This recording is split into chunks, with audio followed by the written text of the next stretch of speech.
and then up to the, and then to the, and then to the Rotary Foundation, and then you will get a go-ahead. Before you get that go-ahead, kindly do not change the vendors that you had identified. Next is that you must use checks or bank transfers as much as possible. And where cash must be given, the reason, where payments must be in cash, you must give the reasons as to why. And in cases where there are some little cashes to pay, we are encouraging as a district that for Uganda, cash payments must not exceed 200,000. And for Tanzania, 100,000 shillings. Share updates at your regular club meeting. Request invoices and receipts for all grant expenses. Maintain a project ledger. Each project must have its own account, books of accounts, which can easily be accessed. Keep backup copies of all financial documentation. And most important, what we have seen, cooperating organizations should and must not be beneficiaries of the grant. Where they are the beneficiaries, then they cease being, excuse me, they cease being cooperating organizations, they become something else.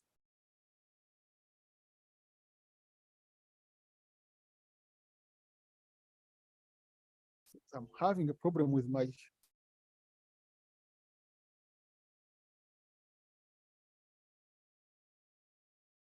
I don't know why my what tries to move.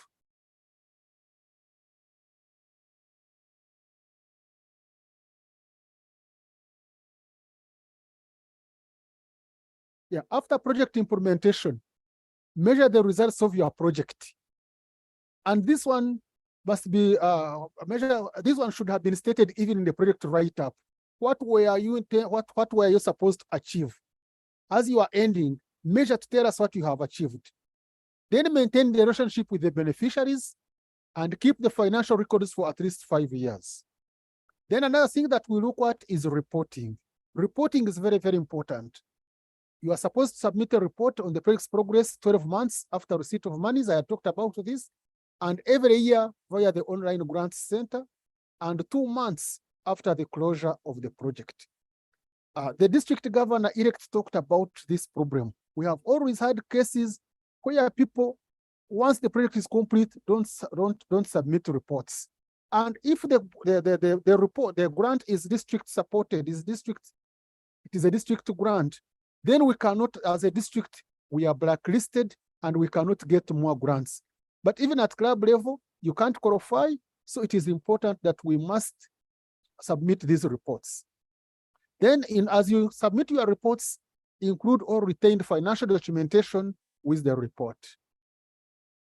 So what is good stewardship? Here we're talking about transparency. We are saying proactive and openly share information between the sponsors and Rotary Foundation. And as far as accountability is concerned, adhere to the Rotary Foundation guidelines. Then collaboration. You know, we need to share the good practices, share knowledge, best practices, and lessons learned by reports and training. Then post the success stories in the Rotary showcase. Signage. All global grants have a vote for signage. Ensure that this is taken care of. And this should be in the form of one, a signpost during the project implementation phase showing what the project is all about, the funders and duration. You know, some of us want to wait until the global grant is complete and then we put up a signpost. But people must know what is taking place because we must showcase Rotary. So the moment you start, if you are going to construct a wash facility in a school, say a global grant this and this with the number, so constructing of pit latrines or VIP latrines, blah, blah, blah, funded by this, so that it is up there. Once complete, then you have a post that shows what the project was all about, showing the funders and the implementers. And the next slide will show how we want it to be. This is how the billboard should look like. That thing, Rotary, must be very clear, it must be visible. In some cases we have visited, you find The name, the global grant is on top, it is more visible, but the Rotary thing is put in the corner. So this is the way it should look like. You have Rotary, then below it you have the project type or area of focus. You say basic education and literacy. Then names of host sponsors by Rotary Club of Kajans. Names of international sponsors, you put them there. Then names of other clubs or districts that are involved. Then below that you say, this must always come out on every global grant. This project was made possible in part by a grant from the Rotary Foundation of Rotary International. Colleagues, after this training, I expect you to go back and revisit your billboards where the global grants have taken place. We have project teams and their roles, which my brother talked about. The host sponsor initiates the project, he talked about it, conducts a community assessment, manages project implementation and budget, provides local assistance and support, receives project funds. Now, what I want to echo here most is that we have had clubs, especially international partners, who insist on keeping the funds. But we are saying this is wrong. Once the funds have been released, they must go to the host club. And the grants chair, maybe we'll add on it when he comes on next. And I think they have always insisted where that happens. But what has always surprised us is that some host sponsors are the ones who support the international sponsors, that they are okay with funds remaining the other side. When funds remain the other side, it is difficult for us to monitor. It is difficult for us to release funds as and when they are needed. So what do the international partners do? They provide financial and technical support. They perform those tasks that can be done remotely. And they can visit the project site where possible. And maybe George will still talk about this, but at times when they come and they want to use the global grant monies, we don't encourage that. So if they want to come and visit the project, they should be using some other money, but not money from the global grant. Then what is the requirement for the two clubs, the host and international clubs? Both of them must be qualified. They must develop the project plan. They should have project committees that collaborate with each other. They can partner with the cooperating organization where need be. This one, I may not go to it. So why is good stewardship important? One is that we safeguard Rotary funds. Two, it maintains Rotary's reputation. Then it enables strong and long-lasting projects with positive impact on beneficiaries. Of course, once the monies are properly utilized, then the impact will be great. Then it allows the clubs to continue global grant work without fear of sanctions. And of course, as Rotarians, it makes us pass the four-way test. What are the examples of stewardship issues? One, no community assessment. You find there was the global grant is there, but the community assessment, as my brother talked about, was done by a parachuted person, where there are no competitive bids for project expenses, change of approved vendors with no authorization from the club, district and Rotary Foundation, and disclosed conflict of interest. This has become thorn in the flesh in most of the club of the global grants we have visited. Then advance transfers to vendors. Colleagues, money should be paid once work has been done. However, this is not to say that we are ignorant of the fact that some projects need some advance payment, but this must be stated in the agreement. And this mainly occurs where construction is to be done. You can say we shall advance you money for mobilization of resources. Then we shall once you have mobilized and moved from ground level up to this level, we shall pay you so much. We need to identify how monies are going to be paid. But there are cases where we find people need advance payments. For example, one is going to purchase a HIFAs, and then he or she says he needs advance money. Then that person is not qualified to supply us. Then the cash payments, where there are no receipts. I know perhaps a question will come. Sometimes because my brother George talked about buying local and using local, especially where those materials which can be purchased locally. Yes, there may be no receipts, but you can make these people to sign somewhere.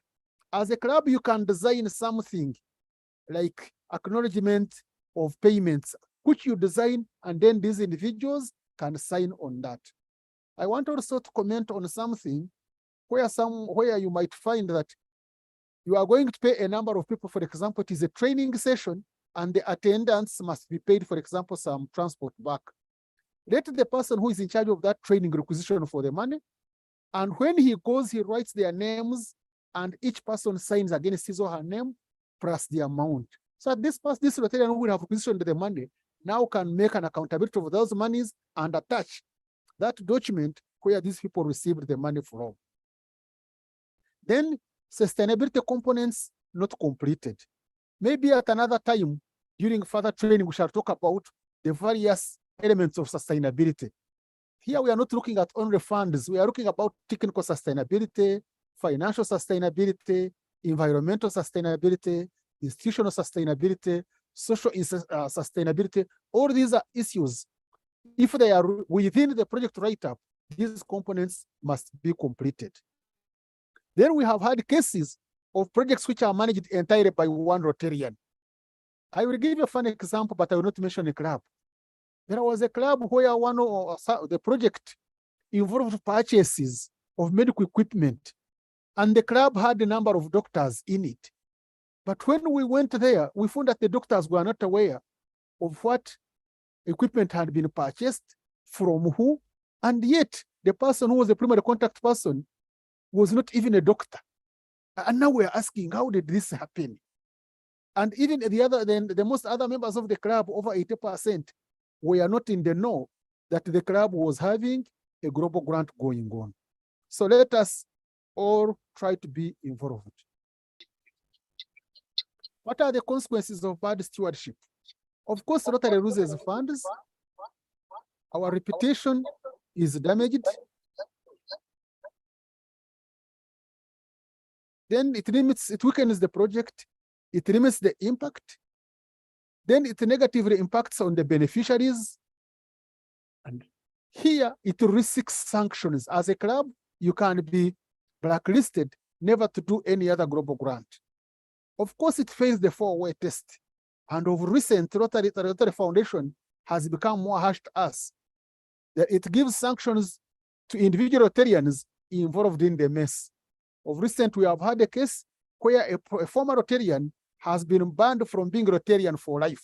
And colleagues, you can imagine this bad impact on your name, on your image, because you never did due diligence in running the global grant.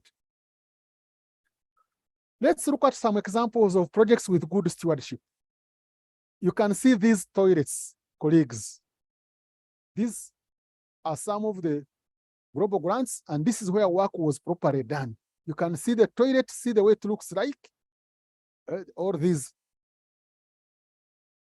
Again, look at this, what we call environmental sustainability. This was a wash project, but they even went ahead and even planted trees to ensure the environment is taken care of.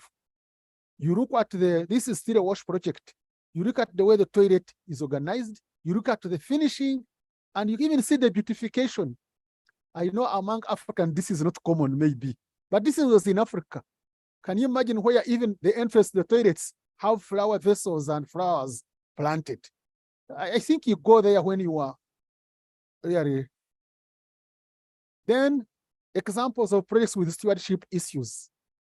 These are computers or other laptops that were supplied without CD-ROMs. But I want you to see this one here, the second one here. Compare this with the previous toilets. This is a global grant where people were constructing a wash project, a toilet facility for a club. Compare it with what we have seen.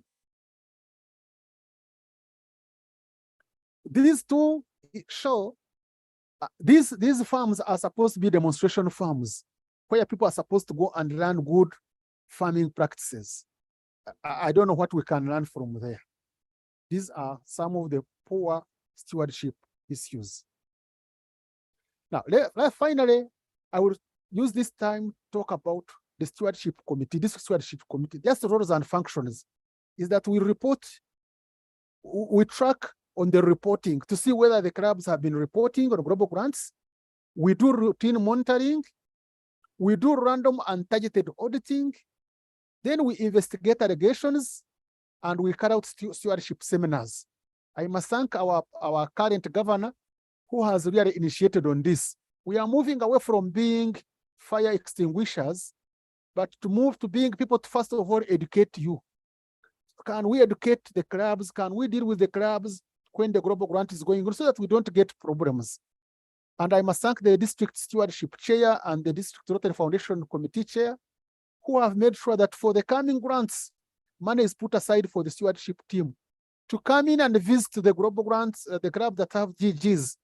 One, at the beginning, before you implement, once you have received the money, we come in and check with you whether you have met all the requirements. Then we also come in the middle and at the end, so that we don't get problems which can cause us sanctions. Then at times, not at times, but always, we work hand in hand with the qualifications team. I have put the contacts of the stewardship committee members and contacts in case you need them. There is myself. For Tanzania, we have my colleague Himanshu. I have put his contact there. We have past President Obed Mpwerirwe from Mbarara. His contact is there. We have Past Assistant Governor Stephen Muwonge from Masaka. His contact is there. Past Assistant Governor Charles Magara from Kajansi and Assistant Governor Simon James Centawa. I've forgotten the club.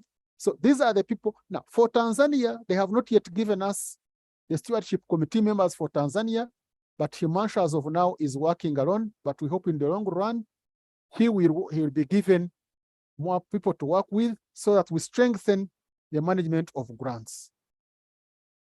As I end, what should we do? Let us not withhold good from those to whom it is due when it is in our powers to act. Because once we do due diligence, then we are acting. Once we do to the contrary, then we will not have acted, and then we shall have withheld what is good from the people that whom it is due. Yeah, questions will come later, and I want to ask the country trainer, Apollo, and my colleague that I have an assignment elsewhere. I'll be off.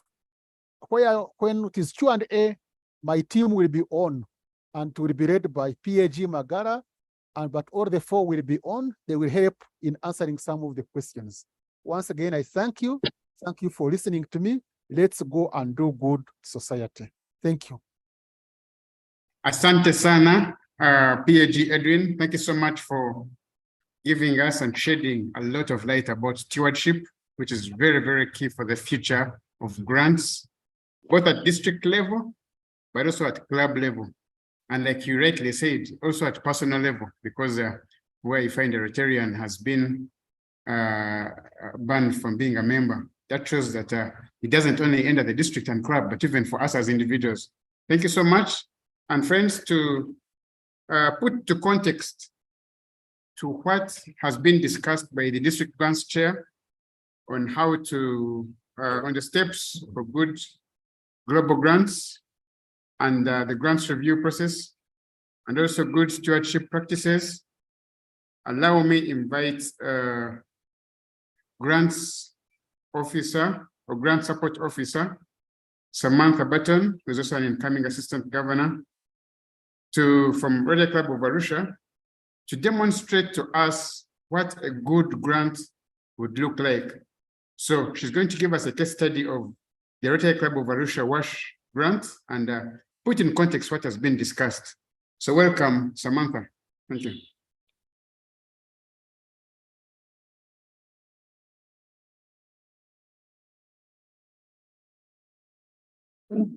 Good morning, colleagues. Can you hear me?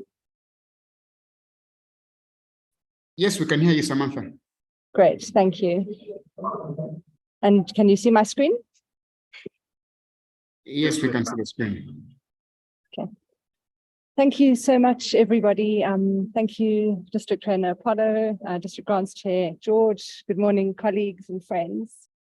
So we are very proud to present our Rotary Club of Arusha Schools WASH Global Grant.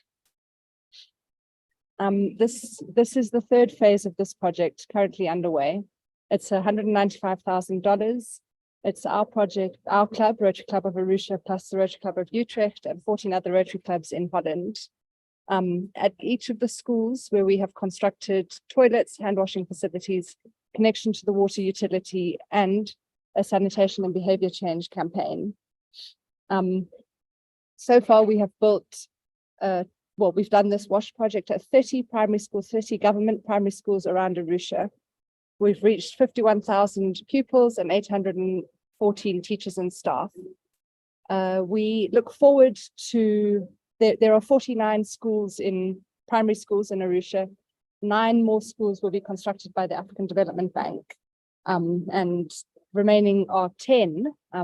As George mentioned, when you go to district conferences or Rotary conventions, go with your fundraising plan in mind. So I did just that in Mbarara, and I'm hopeful that we found a sponsor for the remaining 10 schools.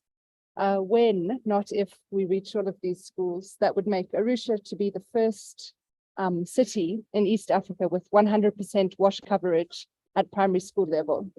So we are very excited and we're working hard, hoping to make this dream a reality. So here are just some pictures of our project. And as I said, our dream is to reach all of the primary schools. So we are working on developing guidelines. Myself, I'm the primary contact on this project. And our incoming president, Linda Bass, she is a WASH engineer, and she's the technical lead on the project. We joke, Linda's great at all the technical work. I'm good at the boring computer stuff.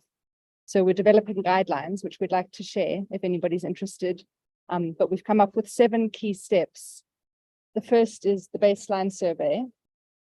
Then we have formulation of stakeholders coordination groups. We have design of the school WASH project, designing bills of quantities, selecting contractors. We have construction, hygiene awareness training, and then the official handover, ongoing operations and maintenance. So, as I said, we will come up with these. We have them in draft. We will finalize soon these guidelines. But the recording in progress. Sorry, some of the key steps that have made our project a success is that partnership with government has been absolutely key to this project. We call it our joint project. We work closely with the Arusha City Council, the Arusha Urban Water Supply Authority, and we do everything together. And this, one of the most beautiful things about this project is that it has shown us what is possible when you partner really, really hand in hand with government. And it's been really a foundation for a lot of the other impact we're able to have around Arusha. So here is some signing of agreements. There's a stakeholder meeting. The picture I'd put at the bottom is when we had some of our international partners from Holland came to visit.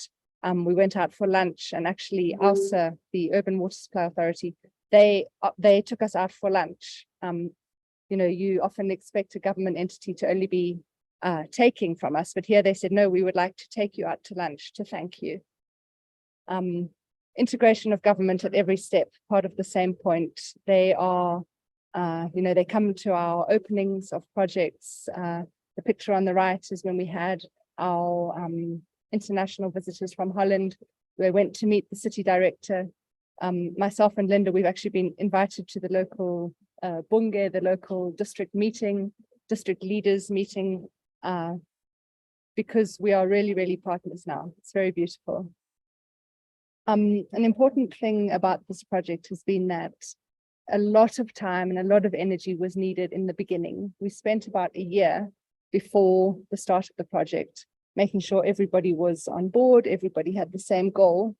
So all the stakeholders, that includes the school leadership, the village leadership, ALSA, ACC, the parents, the various government entities. So that was a really important part, spending a lot of time getting everybody on board. And also, of course, the Rotary, the Rotaries in Holland, plus also our local Rotary Club.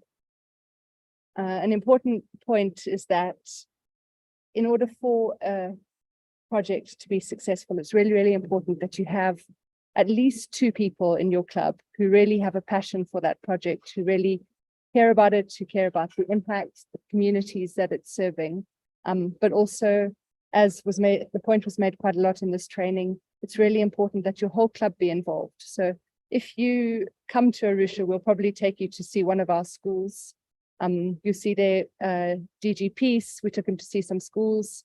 Another picture on the right there, past District Governor Young has been to visit our schools. In the bottom, we have Jumana, President-elect from Bahari. We took her to see a school. Behind her is Barbara, who's a past District Governor from Austria. So our club has been to, most members in our club have been to at least one, if not more, of our schools. Also, if you come to visit us, Karibu, we would love to show you what we've done.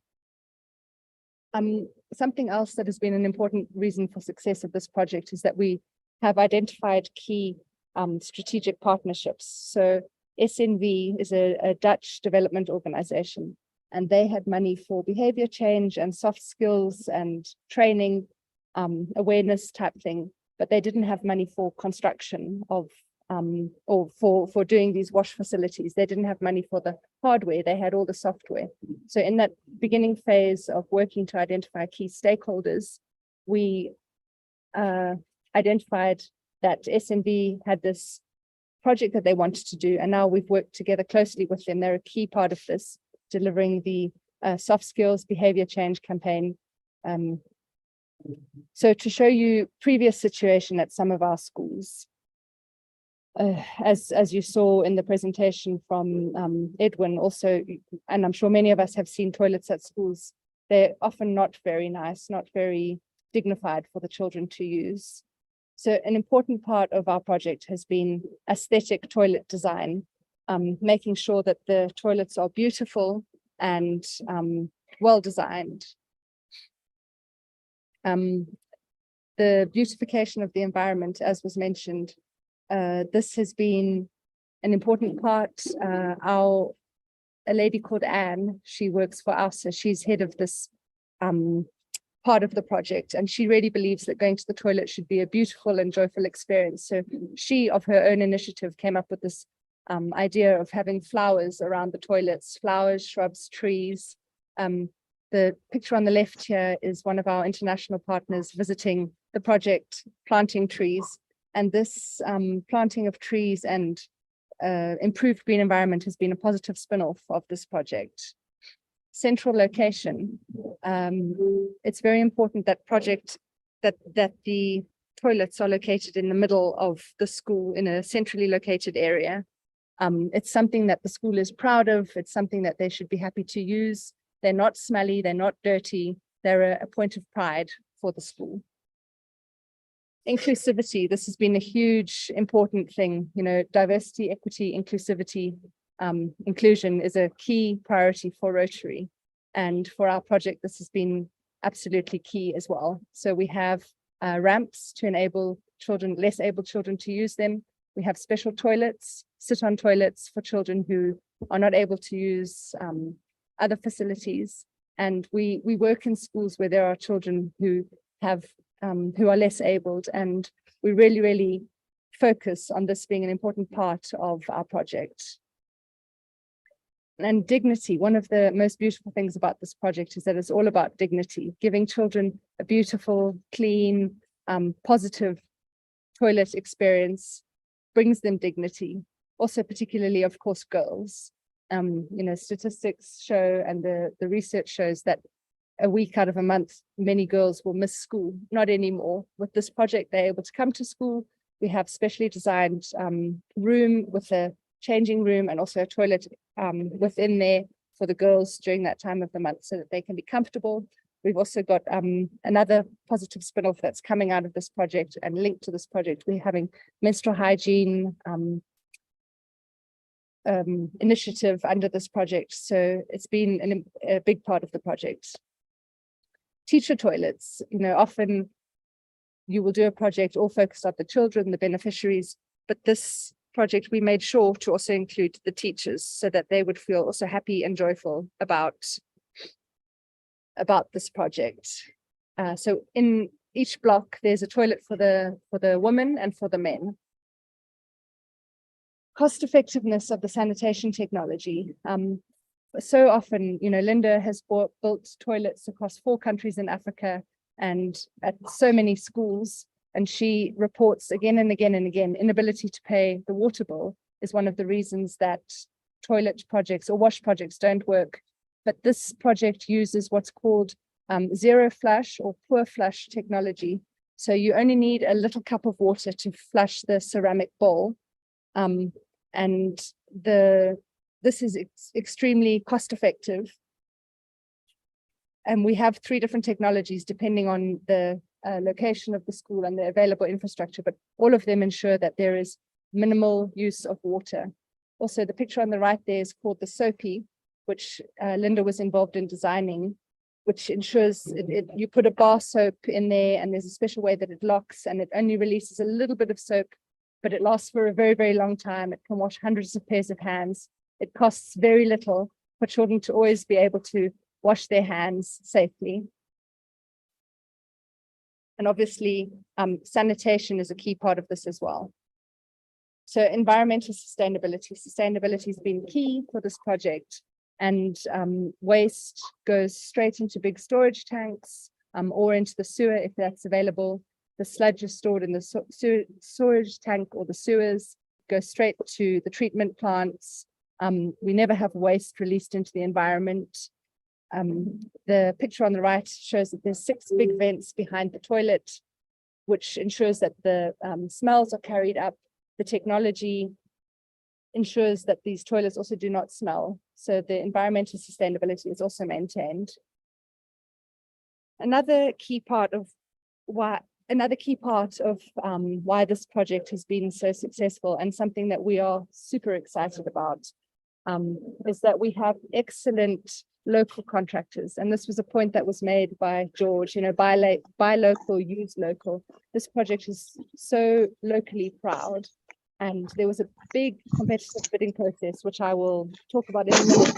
But in addition to price and quality, one of the things that one of the teams that the procurement team was looking for was that the contractors would be local and small, and that this project would be something that was important to them and that they cared about the community.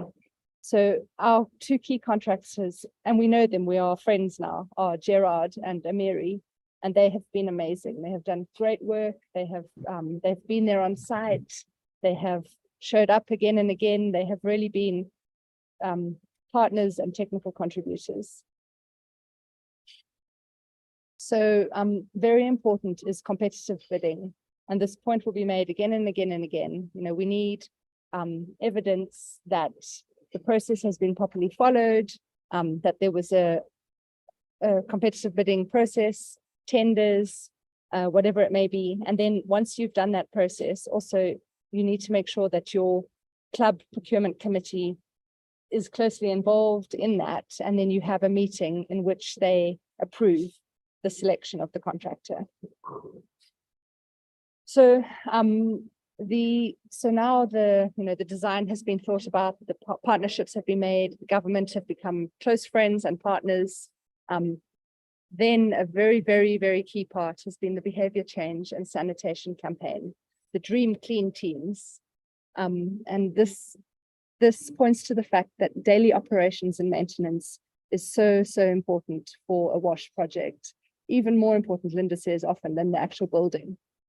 Once you have that, once you have those facilities, keeping them running, keeping them clean is very important. And Anne from ALSA, also Rich City Council is involved, also we are involved, again, the partnership. But Anne has really made being part of the Dream Clean team cool and fun. There on the left are Anne and Lillian from ALSA. They've led the training. In the middle, we have Anne giving training. On the right, we have some of the Dream Clean team at Temi School. And at the school, there's a schedule for who does the cleaning when.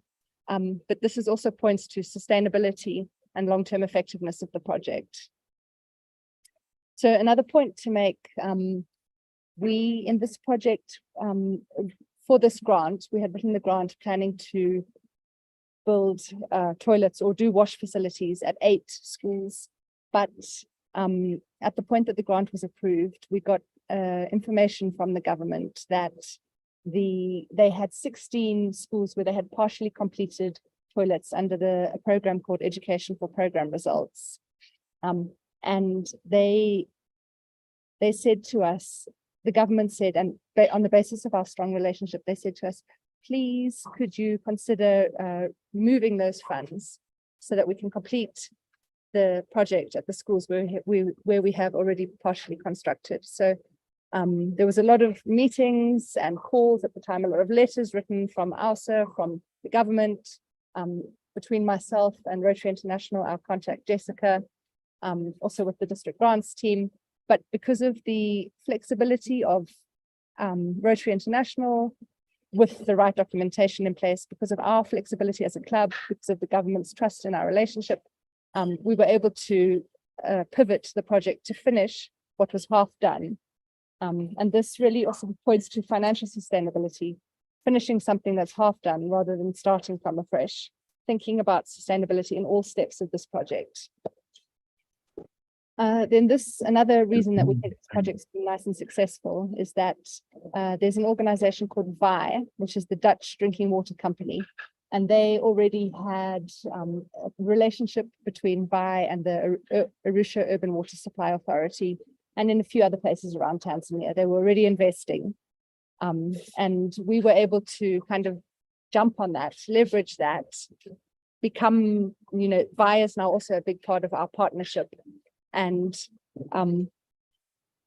they were strengthening AUSA's capacity. Now, as Rotary, we brought in more money, we brought in more expertise. VI is wanting to expand more around the country, as are we. So through this project, we were able to leverage existing support, and we think that's been another reason for the success. And we hope this project will continue to grow and grow. And we have dreams beyond just 100% wash coverage in Arusha. We hope to go around the whole country point. So some people may recognize Njomba, who's a Ministry of Health Sanitation ambassador. He's also an artist. And the city mayor and some other Ministry of Health leaders came to visit our toilet, and they said, wow, this is an example for the whole country, and we want to use this as benchmarking for the country. So the government has recognized this. This picture wasn't at one of our schools, but the government has recognized this. We have great support, both locally and also nationally. So we have dreams that this project is going to go further than beyond just Arusha. So we would like to invite you, particularly in Tanzania. We don't know so much about WASH in Uganda, although Linda has a lot of experience around the world. But we would like to invite you to benchmark your school project with us, your school WASH project. Linda has 16 years of experience with a special focus on WASH. She's built toilets in more than 280 schools. As I said, I'm the primary contact on this, and I'm also on the district grants team, so I can help on the TRF stuff. We have a lot of templates available. We have a baseline approach. We have sample reports. We have the MOUs. We have the engineering design, bills of quantities, sample budgets, the whole behavior change sanitation campaign, all the components of that. We have templates ready to share, and we are excited to, if you have a project, we're excited to help you take it further. So just a few final pictures. Thank you for listening to our presentation, and Karibu Arusha, come and visit our project. Thank you. Thank you so much, Samantha. And I am very sure everyone is clapping for RC Arusha. Thank you so much for the very, very excellent project, but most importantly for showcasing, because it's important that all these issues that we've been talking about, many clubs tend to think that they are theoretical. But I thank the grants team for coming up with this approach to showcase and let people know that some of these issues can be implemented, and we can do very good projects to inspire others. So friends, we are going to have a Q&A break, and I had requested all of us to keep sharing our questions in the chat. And I thank all those who have shared their questions and comments. I know the grants team has been responding to some of the comments. But right about now, let me invite our district grants chair, who has been closely monitoring the questions in the chat, to take us through the Q&A. I think in the next like 5 or 10 minutes, and then we can resume with the next session after this. So George, please take us through the Q&A. Thank you. Thank you, Apollo. The questions I have picked from the chat, and please let me know if there's any that I have left out. The first one asks, what is a cooperating organization? And a cooperating organization, as I said, is an organization or an institution that we incorporate in our grants to help us with implementation. They could be an organization that has a particular expertise in a particular line of work that we are doing. I'll give a practical example. Right now, we have a big grant that RC Muyenga is implementing. It is being implemented primarily by World Vision. Now, World Vision becomes the cooperating organization in this case because they have expertise in the areas where this grant is taking place. They have been doing this kind of work, tackling malaria. So RC Muyenga and Rotary International chose World Vision to partner with them as a cooperating organization. I hope that is clear. Then another question asks, joint projects, who are the signatories? In case of a joint project, who becomes the signatory? And here we say, first of all, when you're doing serious joint projects between clubs, it is a good idea to have an inter-club MOU. Just a simple document outlining which club will do what, who will do what within those clubs. And that does not, what we said earlier, does not stop these clubs from becoming joint signatories. You can have signatories in accounts from various clubs, and that is quite okay. But as I said, it's good to have an MOU so that it's clear who will be doing what. Then someone said that it would be a good idea to let beneficiaries contribute some money to show that they are into it. They should to show ownership into the project, and that is true. It is good to do that, and he said that we could also let them contribute in terms of sweat equity, and I believe this is in line with what I said, that we can let them contribute in kind. It could be labor, materials, or whatever it is, supervision, whatever it is that they can provide. And when it comes to cash, let me clarify this. It is possible for beneficiaries to contribute cash, but this cash would go directly into the project. It would not come into the grant funding. For example, if the community decides that we are going to collect money within ourselves and buy the land where this project will take place, there is absolutely no problem with that. But that is money that goes directly into the project, but does not come to the grant. We do not collect this money ourselves as a Rotary Club. We do not submit this money to the foundation as part of the grant funding, but the beneficiaries can collect the money and use it within the project to enrich it. That is perfectly okay. At what point should conflict of interest be declared? Conflict of interest, and I know this is for the stewardship team, but I can say this because it also touches part of the applications and implementation. Conflict of interest can happen at any stage during the life cycle of the grant. If it does happen at the planning stages when we are applying for the grant, then we are required to disclose it at the very beginning. As we will see when my colleague Joseph takes us through the application, the online application of a grant, there is a provision for us to declare this conflict of interest. So that at that point, it can be declared there. If it happens after the grant has been approved or it's being implemented, then as and when it happens or it appears, it should then be declared and reported. Should we allow the person involved in conflict of interest to continue in the project? That really depends on what this conflict is about. If, in the opinion of the grants team and the foundation, the conflict is declared, but is not impacting the grant in any negative way, then the foundation may allow the person to continue being involved in that grant. If, on the other hand, it appears that this conflict will impact the grant negatively, then the person will be asked to step aside. Okay. The next question said, what must clubs do to qualify? And my colleague Alan will be talking about qualification in a few minutes. And what expenses are not allowed. This is some of the items that we have left out of this training because they are covered in the online grant management seminar that we have asked club officers to undertake for their clubs to qualify. So that is very well explained there. However, we do have, and this document can also be found online. There is a document that has the terms and conditions of global grants, and this can be downloaded, and it explains very, very well what can be covered in a grant and what cannot. Then the next is the maximum amount of a grant.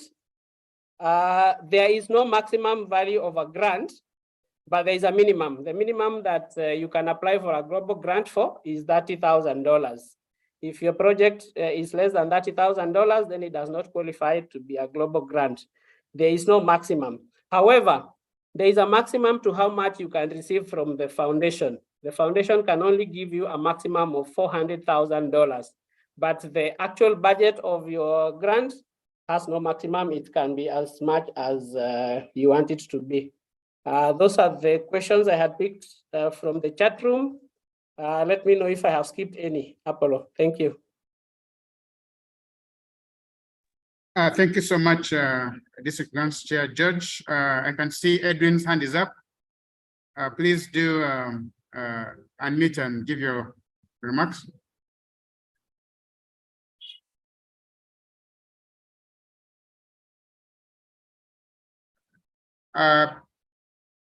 Stewardship Chair Edwin, your hand is up. I don't know whether you want to make an addition to what Judge has. Okay, it seems Edwin probably forgot his hand up.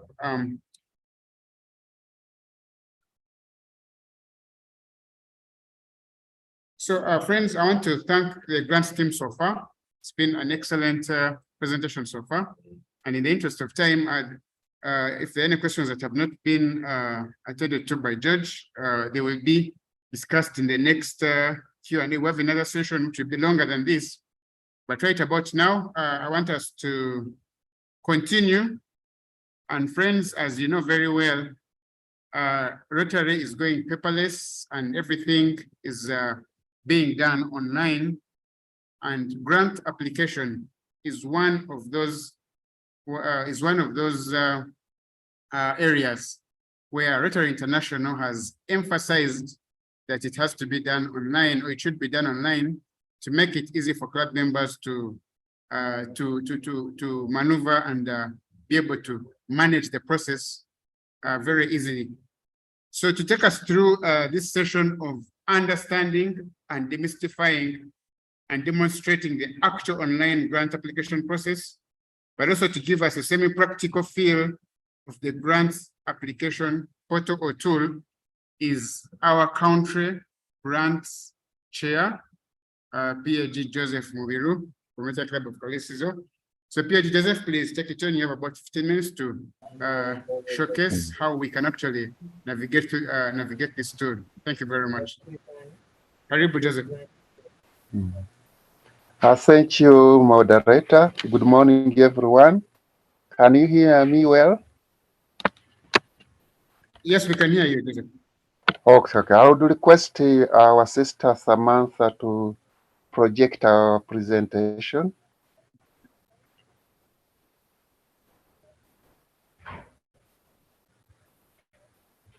Sure, Joseph. Now, would you like me to put it up now? Yes. Okay, just give me a minute. The demo presentation.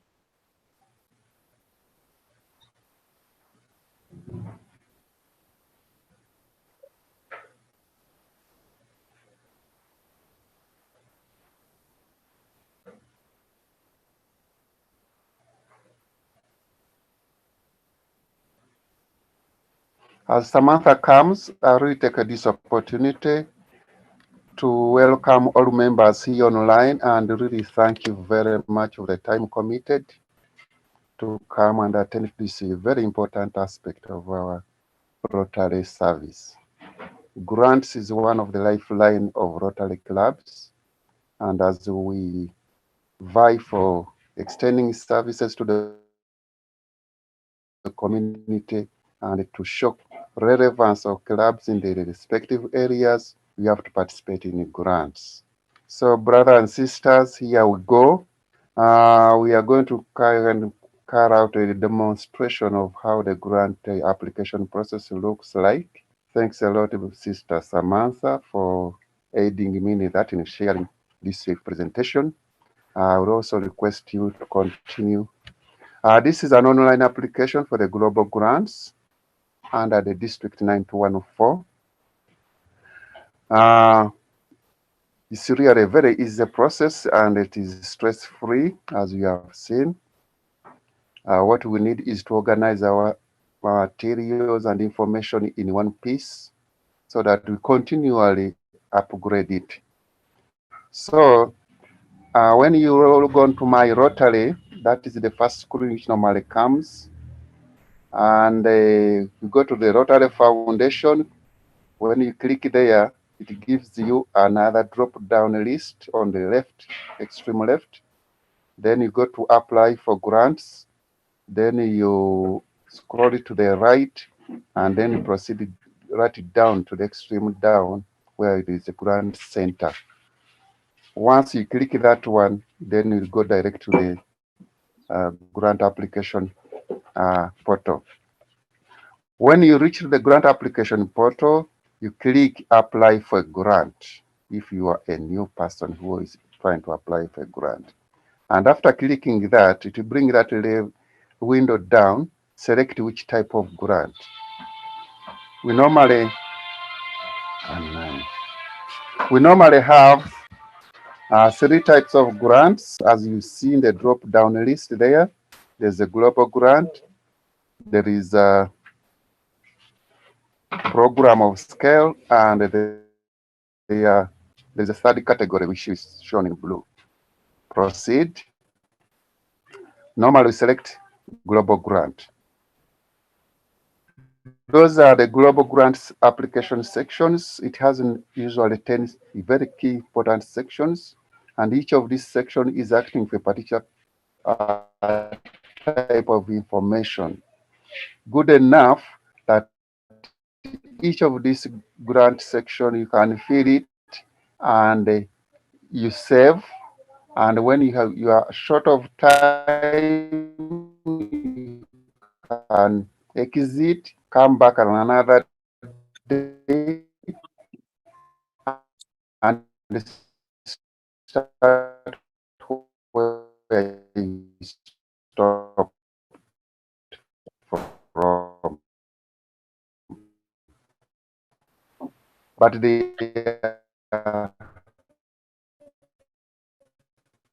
principally 10 key steps we proceed, and those are the project overview, areas of focus, passion by your project. As you pay your charge, the first thing you do, can you go back a bit? Can you proceed? Yes. That's the basic information in step 1. And the first thing to do is to baptize your project a name. Normally in good project management, you can always think of an attention capturing name so that it motivates the reader to continue. So that's where you put the name of the project. You can say maybe Statunga project or Open Palm project, things like that. And something clicks in the reader's mind that what is about this prompts him to read much further. Project this one is normally we have humanitarian project, and those are the majority of global grants are falling under humanitarian project. There is another category where we have vocational training teams, a team of specialized people going outside to offer service, especially technical capacity building trainings, can be also another type of grant you can ask for. There's also scholarship for training. Normally, Rotary gives scholarship, especially to IHE in Netherlands for WASH projects and even other scholarships to other areas of focus. So these are the three broad categories of types of projects we normally apply for in global grants. But most of the global grants fall under humanitarian project. The other categories of types of grants are vocational training and scholarship. Can we continue? Down, you can see the application is asking you who is the primary co-host of this project. The primary host normally refers to the club which is proposing the project. If it is based in Uganda, that is the host club. And any other club that is outside Uganda, that is an international host, an international club. So for this, most of our global grants, our host must be a Ugandan club or District 9214 club. So that is the host club. And then it goes on to ask you the secondary contact. These are members of the same club who will sit on the project committee. And this can be 3 or 4 members additional to the primary contact. And these members have the responsibility to always regularly report to the club of how the project is progressing.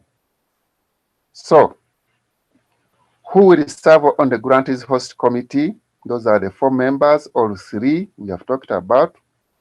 Who will serve on the international committee?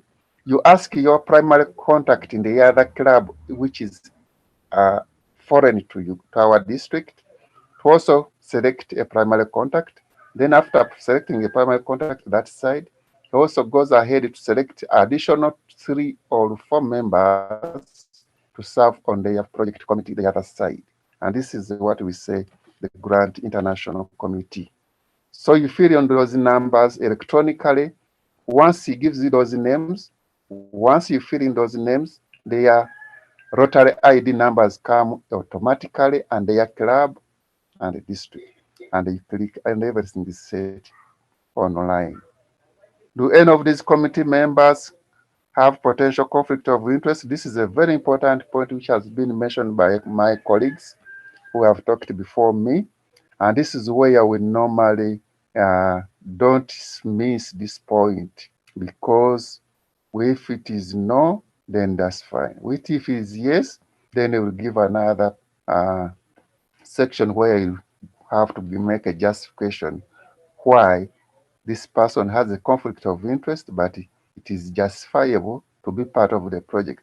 It might be because he has special skills, like an engineer in the whole of the club is the one who can help us guide the club to do this project very perfectly well, and has those skills. Then you can use him based on the 4 objects of Rotary. The object of Rotary, using someone's profession to help the club steer a project. When you say yes, then you give a justification, and that is understandable. Can we proceed? Yes, this section now is asking us, tell us about your project. This is the project overview, and this is supposed to be an eye catcher. If you are given only 5 minutes or 2 minutes to explain what your project is about, you must be very prepared. You write it concisely and precisely to make sure that even the reader can get the whole idea of the project in just a snapshot of time. And that is where the section, that one it entails. It gives a summary of the whole project design. It gives how you carry out the needs assessment, what justification are you giving for that project, and what are the objectives of that project. And if you have the objectives, what are the potential activities you are planning to do, and who are the likely beneficiaries, and what is the likely impact. You can sum it up in that section. You have a liberty of writing it there, and it must be precise. We continue. That section is very, very important. When we go to the areas of focus, each project you are designing must fall into any of these areas of focus. It might catch up with one or two or three, depending on the way you have designed it, depending on how integrated it is. So normally under project review process, we look at this area very critically well so that it aligns with the upper section you have just moved from. And it is always advisable that if a project catches on two or more of these focus areas, then it stands more chances of being given priority under review because it creates more impact as a result of the intervention. So please, members of clubs, come up with the projects which are integrated in nature so that we can also benefit from the impact that arises out of the integrated nature of the project. But nevertheless,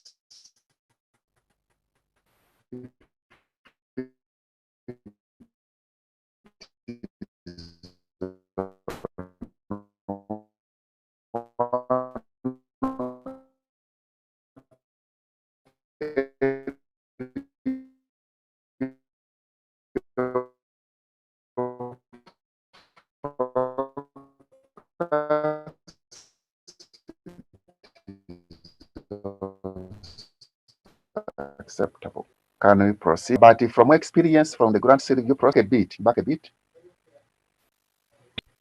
From realizing a trend where most education,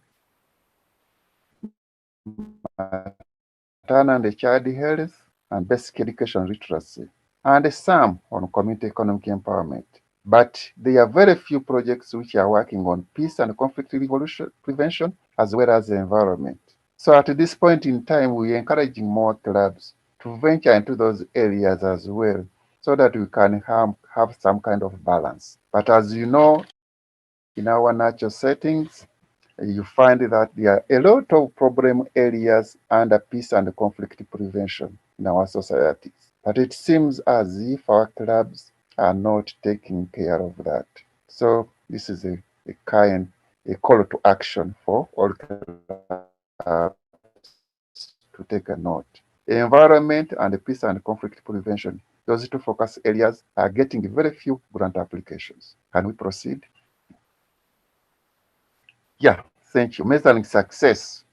I'm glad to hear that our colleagues who have actually presented before us have emphasized a lot on this. And this is a very, very critical area. When you're perusing through it, you make actually a critical eye and see how things flow.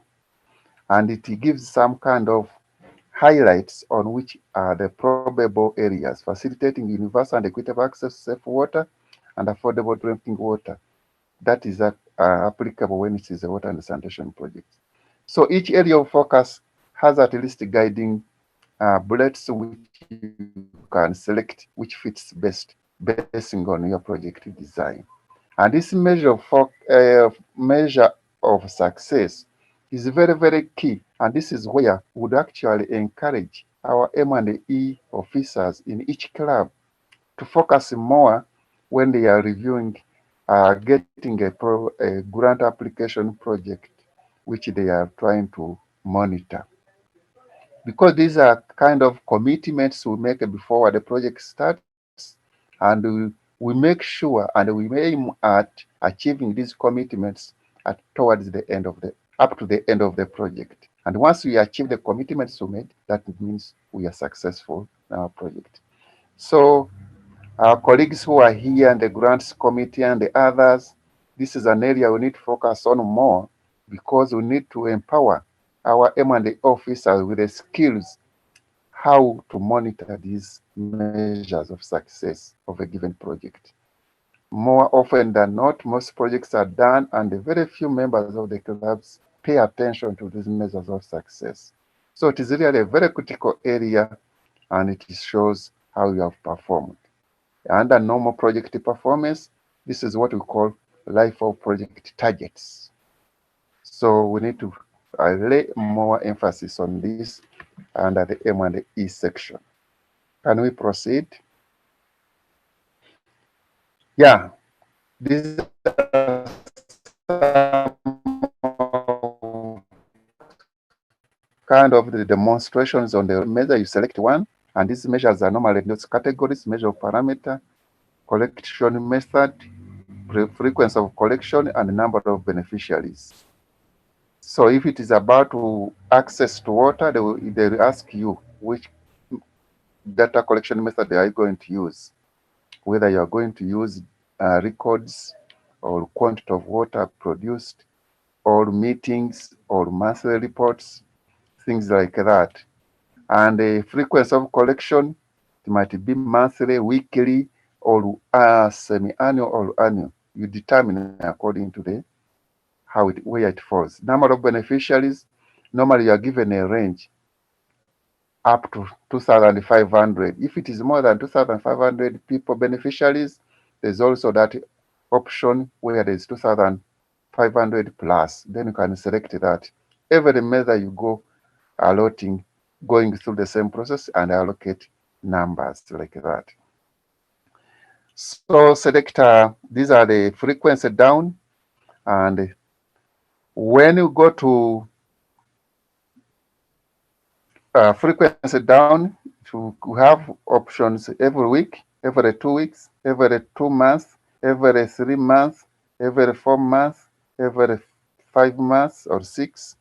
So, and the number of beneficiaries, that is the range.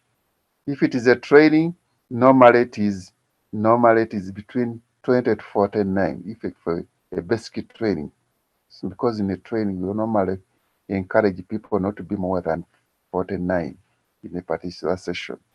So if it is a school, that means normally our school ranges between 500 to 9999 as people enrolled in a particular school. So it depends on what you are trying to measure. So if there's a whole community, then it can go up to 2,500 plus. Then you select that one. And that is really very easy piece to work on. Yes, we go to location and dates.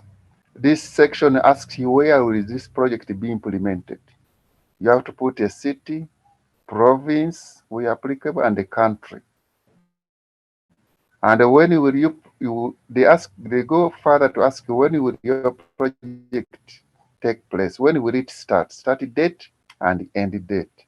Normally with the start date, when you are applying, for example, for the global grant in this month of June, normally project that the start date will come after 3 months from this date. That is normally what is advisable. You put a date which is 3 months from June. Like for example, now if I'm writing the global grant now, I'll put start date in any date in September. That's when it will. When you don't do that, that means you are not given enough ample time for the project grant review process to take its own course. And we normally flag a yellow flag that this section is missing something. Then after the 3 months, then you determine the end date. If it is 1 year or 1.5 years, you click also determine that date and you fill it in. Can we proceed? We go to participants. This is a section where we normally ask proponents to give details of who are the people you are training to work with.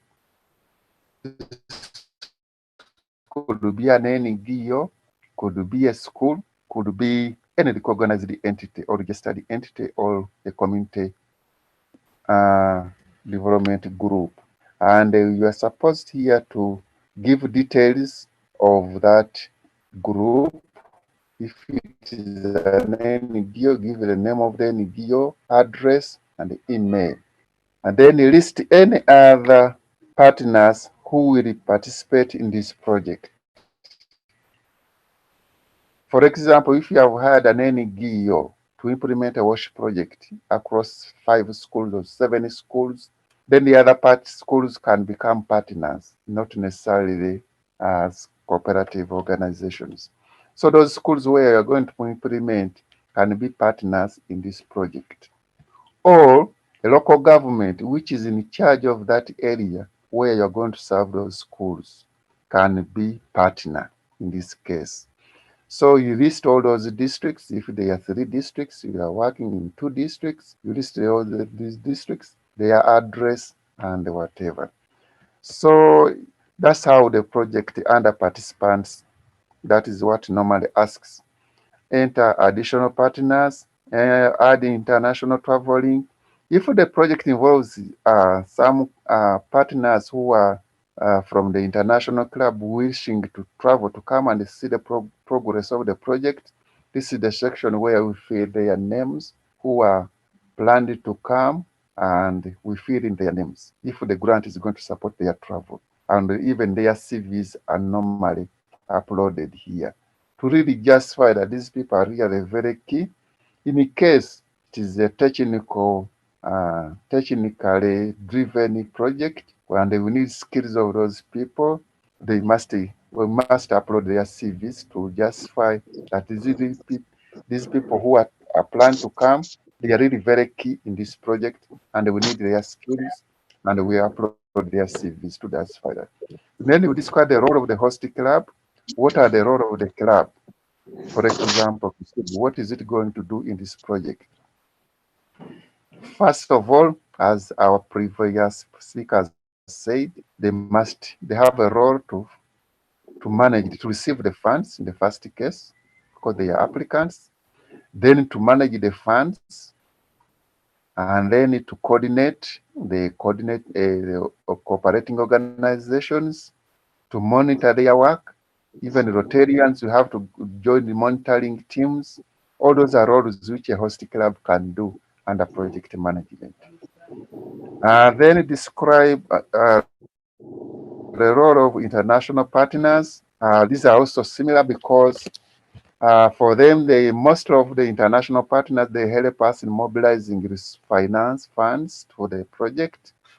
They help us also guide technically on a remote basis, and sometimes also participate in meetings which you normally organize. This can be virtual meetings,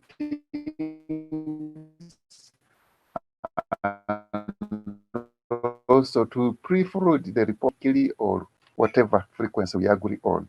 So this is the role of the international partners, and you feel them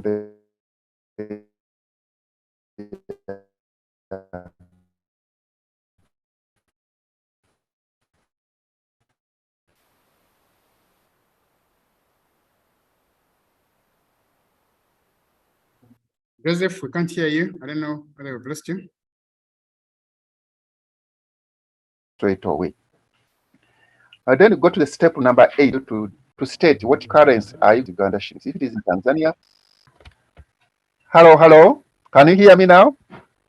Yeah, we can hear you now.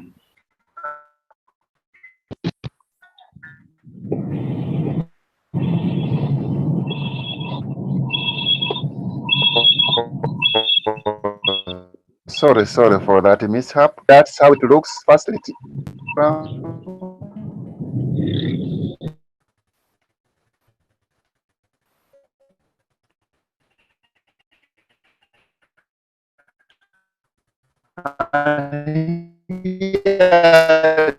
the first the project will be used local currency. This is in Uganda, you put Uganda shillings. Exchange rate at that particular time you are making the grant application. The exchange rate, and you save.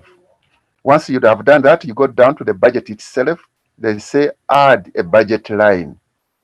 This budget line normally will have a number of sections which can guide.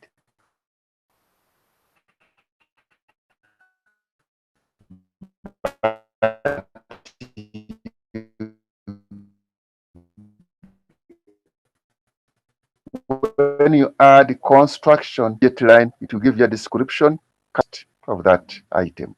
So you go on, depending on how many activities you have.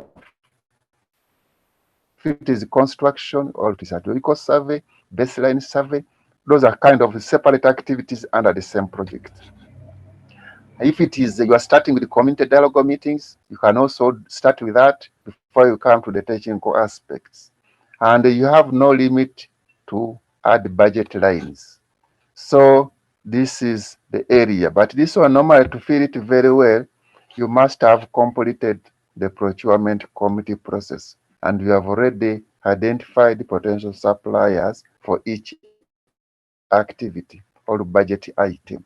It is really a very interesting online application. It is really very interesting to work on it. So you can have about 10 to 12 or 15 or 20 activities, depending on the complexity of your project and how you have aligned your activities. So it is really a very interesting piece of work. Then you are supposed also to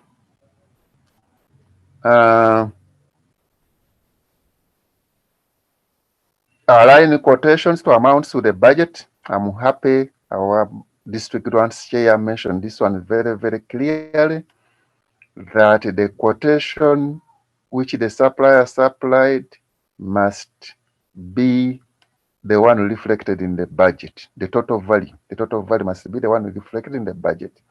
And some of the questions here we need to give to our colleagues in the Rotary clubs, that make sure that all the quotations include taxes, because we have got a number of challenges around some suppliers quoting without including revenue taxes, and we run into problems.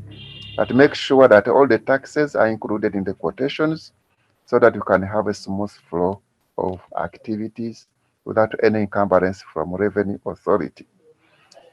So that is how the budget works out. Then you go to the second. Normally there's a section on supporting documents down here on the budget. Here it is advisable that from the procurement process or committee proceedings, as Brother George Miri said, there must be 3 quotations per activity or per procurement activity item. So when the procurement committee sat and selected the best winner, like a company KY construction or KY services, then its quotation is the one you upload here under the budget. The one you have selected, you have ultimately selected as the final, the bidder, the winning bidder. Those 3, you select only one per activity, and it's the one which is uploaded here, because it resonates very well with the budget which is up. So only those ones which are selected as the best winners are the ones who are uploaded here. The rest are just uploaded in the latter section, which is down after the tennis section, which is supporting documents general. Then here, step number 9, it gives us the funding. Where are you getting the funding for this project? You outline a number of the sources of funding. They could be district DDF. You can have 1 or 2 or 5 districts contributing the same project. Can be from club, can be from individual contributors. So you line up all those funders and they make sure these funders, the total budget, the total amount which has been contributed aligns very well with the budget up. And under this section, normally the TRF gives you a guide how much you should ask from TRF, and it comes automatically in the system. You can see here there's a section you may request up to this. The amount it comes here automatically depending on how much money you have got from how many districts as DDF. And the guideline here, as recall, is that TRF contributes 80% of all funds collected from DDFs on a particular project. So if you get $50,000 from DDF, then TRF automatically tops up $40,000. And that's how the budget builds up. Can you hear me, Chair?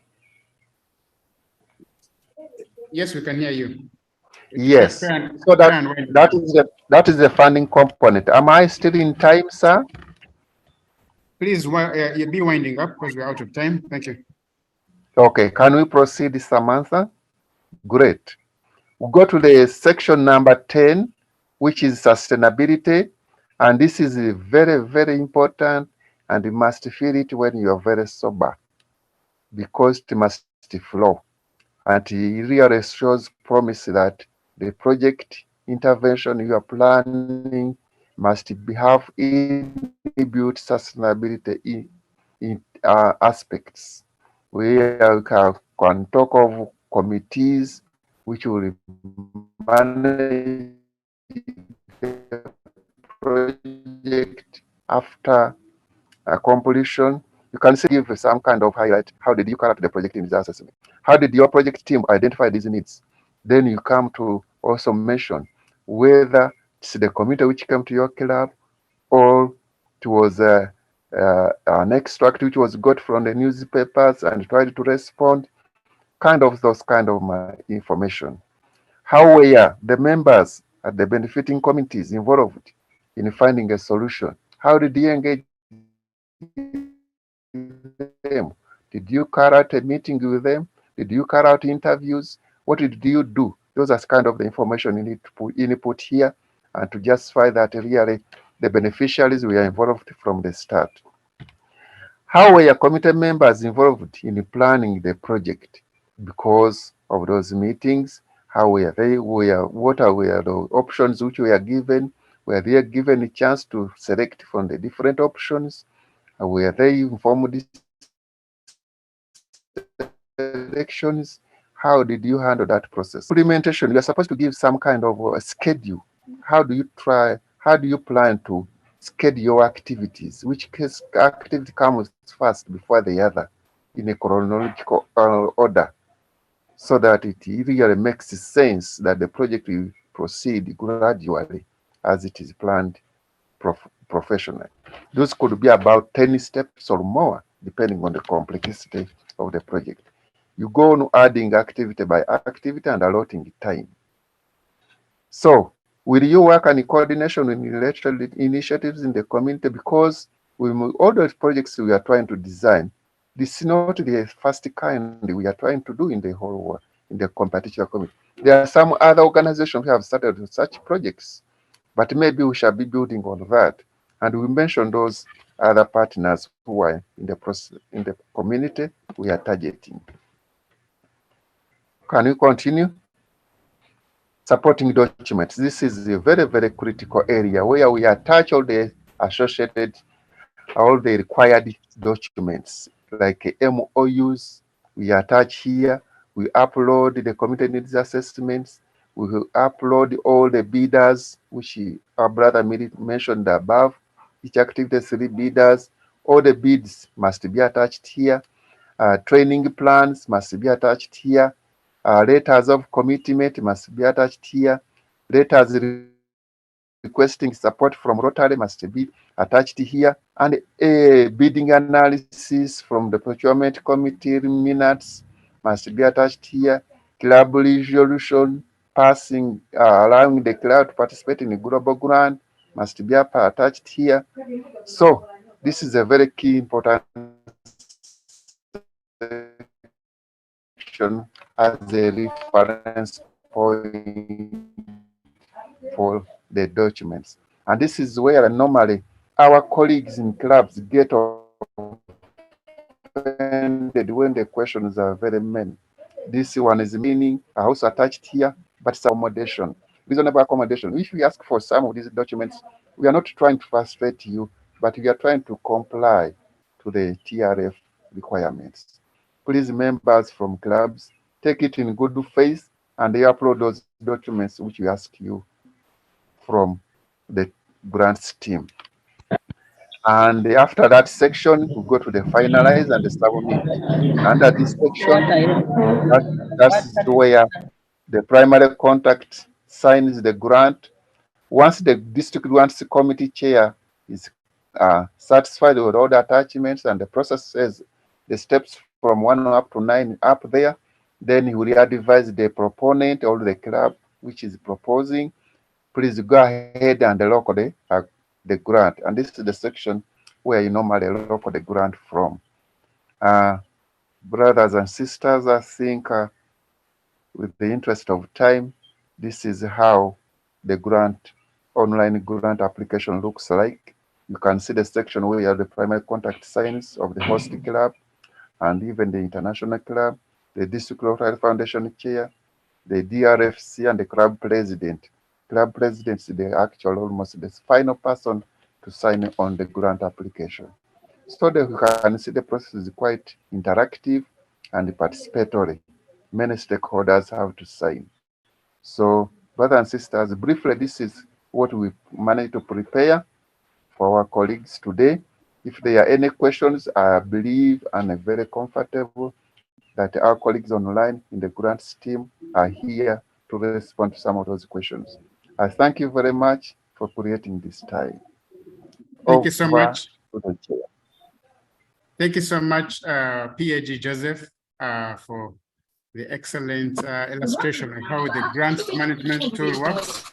And friends, I think, I think we can tell that RI is trying to make the whole grant application process as easy and simple as possible. I have used it, and all those who have used it can tell that it's indeed a tool that is user-friendly. So thank you so much, George and Samantha, for taking us. And I think we are so far doing so well. And we might be slightly out of time, but it is worth it. The information we're getting is worth it. Friends, in the earlier club officers training session we had about youth, we were reliably notified under the Elevate Rotaract program that Rotaractors are now members of Rotary. And one of the implications of that Elevate Rotaract is that Rotaractors are now going to be able to implement global grants. However, there are requirements for Rotaractors to implement global grants or to participate in global grants. And to take us through some little bit of awareness about district global grants for Rotaract clubs, and also how to prepare Rotaract clubs to participate, let me invite the Rotaract District Grants Chair, Rotaractor Eugene Bakahika, who is also a Rotarian in his own right, from the Rotary Club of Uganda, to take us through this. So Eugene, please take it on. You have just about 10 or so minutes. Thank you very much.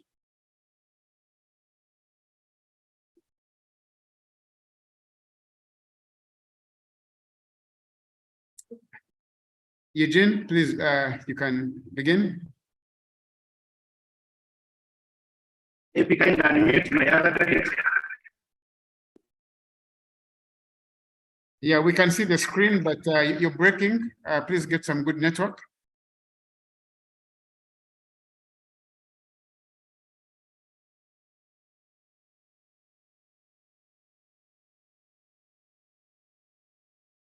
If we kindly unmute my other.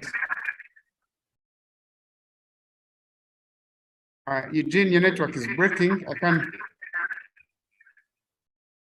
can hardly hear you. Kindly unmute my other for speaking with the computer.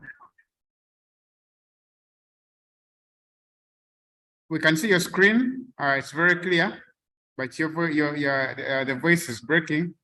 But the screen is clear. We can see the screen. Kindly unmute my other gadgets. Yeah, you can use your other gadget to speak as you share the screen. It's okay.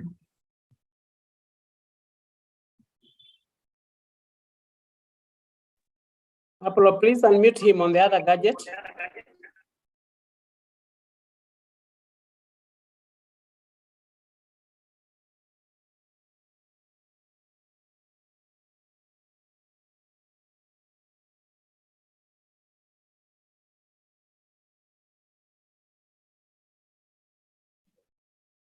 Thank you very much, Apollo. Thank you, team, for giving me an opportunity to share about us Rotaractors, that now we have a chance to implement grants at a district level. Friends, if you may recall, district grants had been, for lack of a better word, scrapped off, but District 9214, with the guidance of our leaders, they are being introduced, and these grants will be targeting specifically Rotary clubs with the mixed Rotary area. So the Rotaractors, the issue of saying that we had got to partner with qualified Rotary clubs and global grants might be put on hold, and we have to apply for our own grants known as district grants in the mixed Rotary area. When the district grants are a little bit smaller compared to the global grants, the scope is a little bit small, and even the amount of money is as not as little. It goes up to $2,000 US. This is not yet, will not be done in this year, it will be done in the next Rotary year. And at the beginning of the Rotary year, the District Rotary Foundation Committee and the governor will make an official communication on when it starts operating and applying for these district grants. There will be an application form that has all the details where you put the requirements, where you put the needs assessments, everything that is required for you to do a grant. Who are the people that will be able to do grants? As a club, you must be qualified to do a grant. Therefore, you must be a registered legal entity. That is one. You must have audited books of account. You must attend these trainings like this one, the grants management seminars. Your club must take a resolution that you participate in global grants, as PH Alan will share in the coming few minutes. Clearly align, the global grant should align with the Rotary Foundation's mission of ensuring, hope we all know the Rotary Foundation mission, of ensuring that we do projects that help members advance understanding, goodwill, and peace by improving health, providing quality education, improving the environment, and alleviating poverty. That is the mission of the Rotary Foundation. Therefore, all our projects must center around that. We must clearly demonstrate the need and identify the beneficiaries and have clear budgets.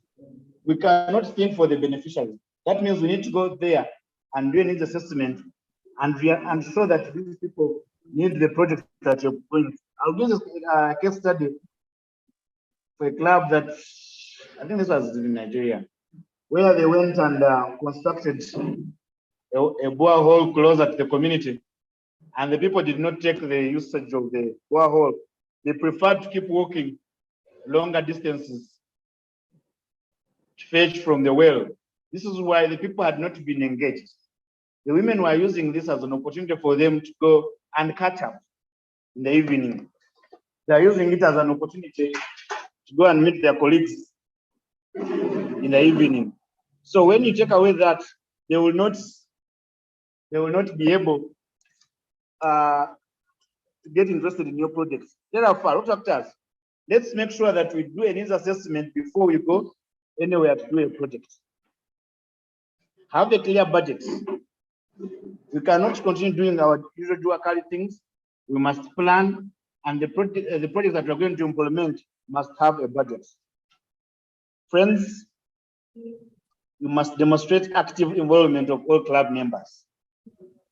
You realize that you will need to share minutes of a club assembly, accepting a club to join or to participate in a grant.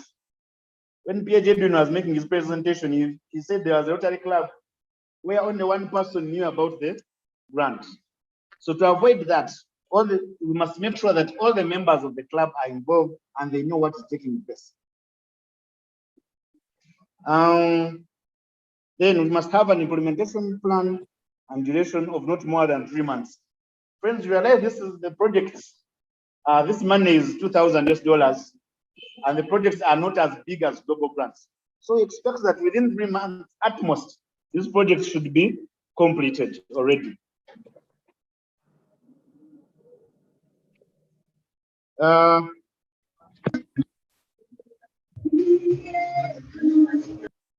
How will this be funded?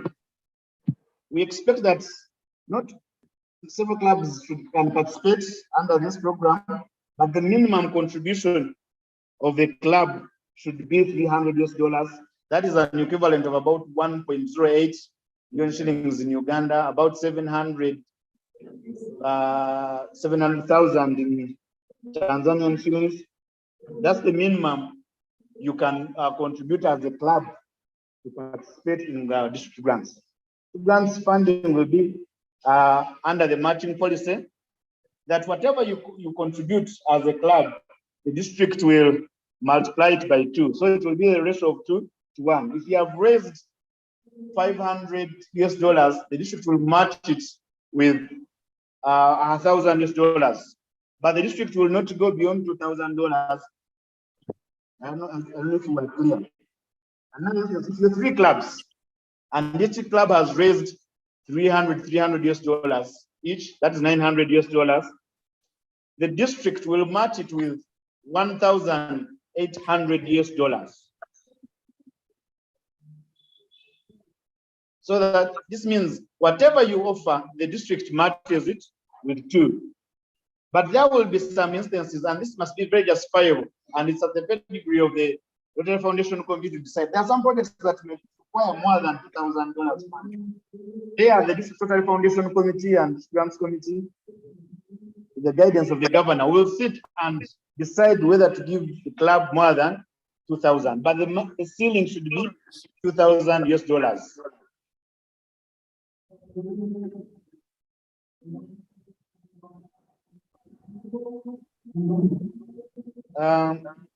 We have had issues.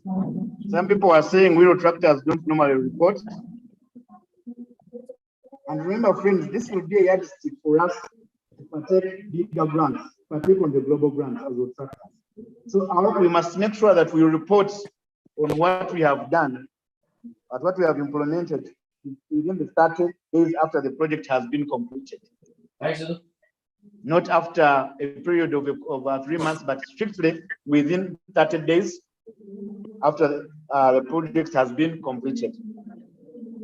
There must be a scenario where funds were not utilized. You asked for $2,000 and maybe used $1,800.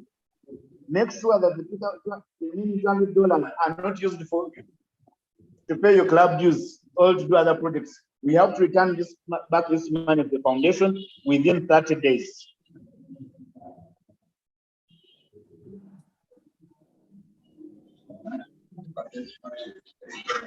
As I conclude,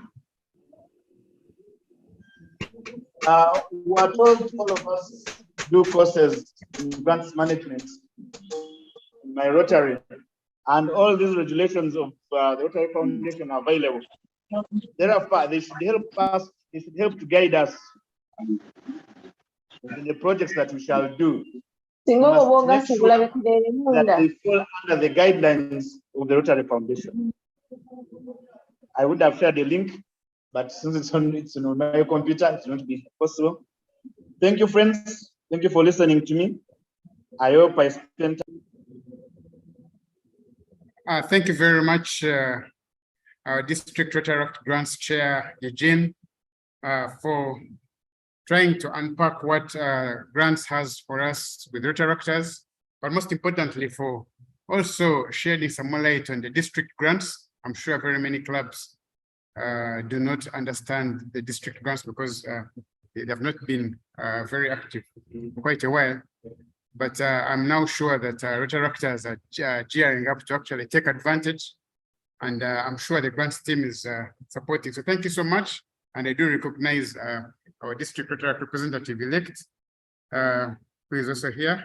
I saw her cheering you as you present. And friends, I think it's we're good to go to move as a team, Rotaractors and Rotarians, and ensure that we utilize our different capacities to bring Rotary to life as we create hope in the communities this coming year. And different speakers have been talking about qualification. What are the requirements for us to implement grants? And Eugene highlighted some of them. And we also highlighted attendance as one. But to take us through the details or the requirements for us to be able to participate in the grants process, let me invite First Assistant Governor Alan, who is our District Qualifications Chair, to give us an insight on what is required for us to be able to implement these grants. Alan, please, you can take it on. Are you able to share your screen? Thank you, PAG Apollo. If you don't mind, share my screen. I mean, project my presentation. Dear Rotarians and Rotractors on call, and friends, it's my pleasure to come here and present to you the very interesting topic on what we need as clubs to be able to qualify for global grants. I'll take very little time so that we have enough time for questions. And I know that we have been seated here for quite some time, so I'll try to be as brief as possible. But in summary, before we leave here, we'll try to understand what is club qualification, what are the TRF requirements, what are requirements for your club to qualify, what is the procedure for qualification, and how do we maintain the qualification status once we have achieved it. And again, lastly, we'll understand what do we need from you to be able to qualify. Now, in very simple terms, club qualification is nothing other than having your club to put in place the necessary financial stewardship, like PAG Canon has mentioned, financial stewardship controls, so that we meet the minimum foundation requirements, because TRF has put requirements, has put terms and conditions for us to be able to successfully manage grant-funded activities in a more sustainable manner and successful manner. So that's briefly what club qualification is about. Now, what are these TRF requirements? What does the Rotary Foundation want us to have as a minimum? And what the Rotary Foundation wants us to have as a minimum is clearly stated in the memorandum of understanding, which you sign between your club and your district. And we will share a copy of the MOU after here, and it is available on the Rotary website.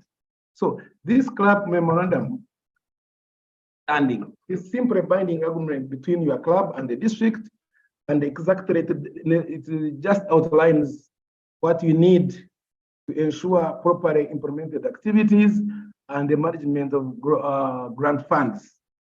It is a standard document, is available on the website. I have a copy, I can send it to you on WhatsApp.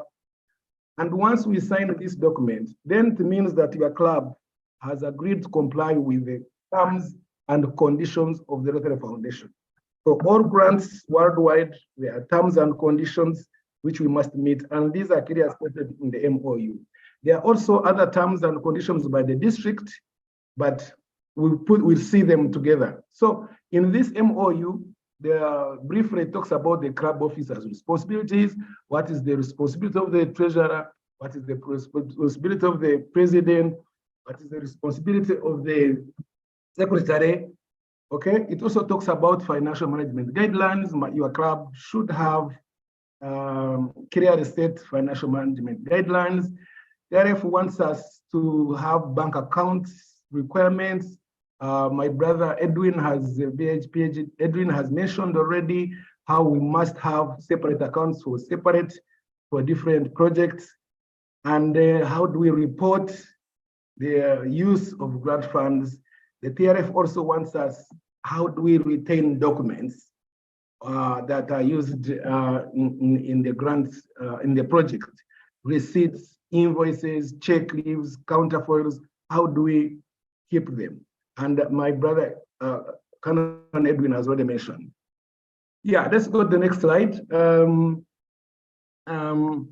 How do we report on the misuse of grant funds? All that is detailed in the MOU. Now, for your club or fine, both the Rotary Foundation and the district 9214 has the following minimum requirements for you to be met by your club so that we can qualify you.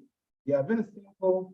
I must tell you that every year over 50%, 60% of the clubs in our district qualify for these grants. And this year is not going to be different. Your target is again to have about 60% of your clubs qualified. So one of the requirements that your club must meet is that you need to have attended the grants management seminar, which we are just doing right now here. That's one. But also, we, as a club CRF director or treasurer or president, one of you must take an online grants training. This one, my brother George has mentioned, it is online. It is a simple training that takes maybe 2 or 3 hours. You can break it down. So it's a requirement that you do on an online grants training and also have attended this session. You know, our trainer Apollo is going to generate a list of those of you who have attended, and whenever your club, I first have to go through the list and see if you have attended. If you have not attended, then I'll send back your application and request you to arrange to attend. Maybe, I don't know how to do it, but you need to prove to me that really you have attended this training. Now, the other requirement is audited books of accounts. This is a requirement by the district and also by Rotary International, the Rotary Foundation, that you must have books of accounts audited. And for this particular year, we're looking for the books of accounts for the year 2021 and 2022. I say that again, audited books of accounts for 2021 and 2022. So the presidents who are here, it's your responsibility to make sure that you have audited books of accounts. Why do we need this? It is sure that you need to demonstrate to the district that your club is seriously knows what to do in terms of accounting and financial management. Now, the other requirement that is important is your club need to have passed a resolution at an assembly that the accounts I have mentioned above have been approved. So you need to give us a minute from the club assembly that the accounts that were audited have been approved by the assembly. Now, there's another resolution that we want, that every year in your club assembly, you need to sit, dear president, sit your club members and pass a resolution, a club assembly resolution that you are willing to participate in global grants for year 2022, 2023, or 2023, 2024. It's very important that assembly resolution is also sent to us. Now, the other one is your club must be in good standing.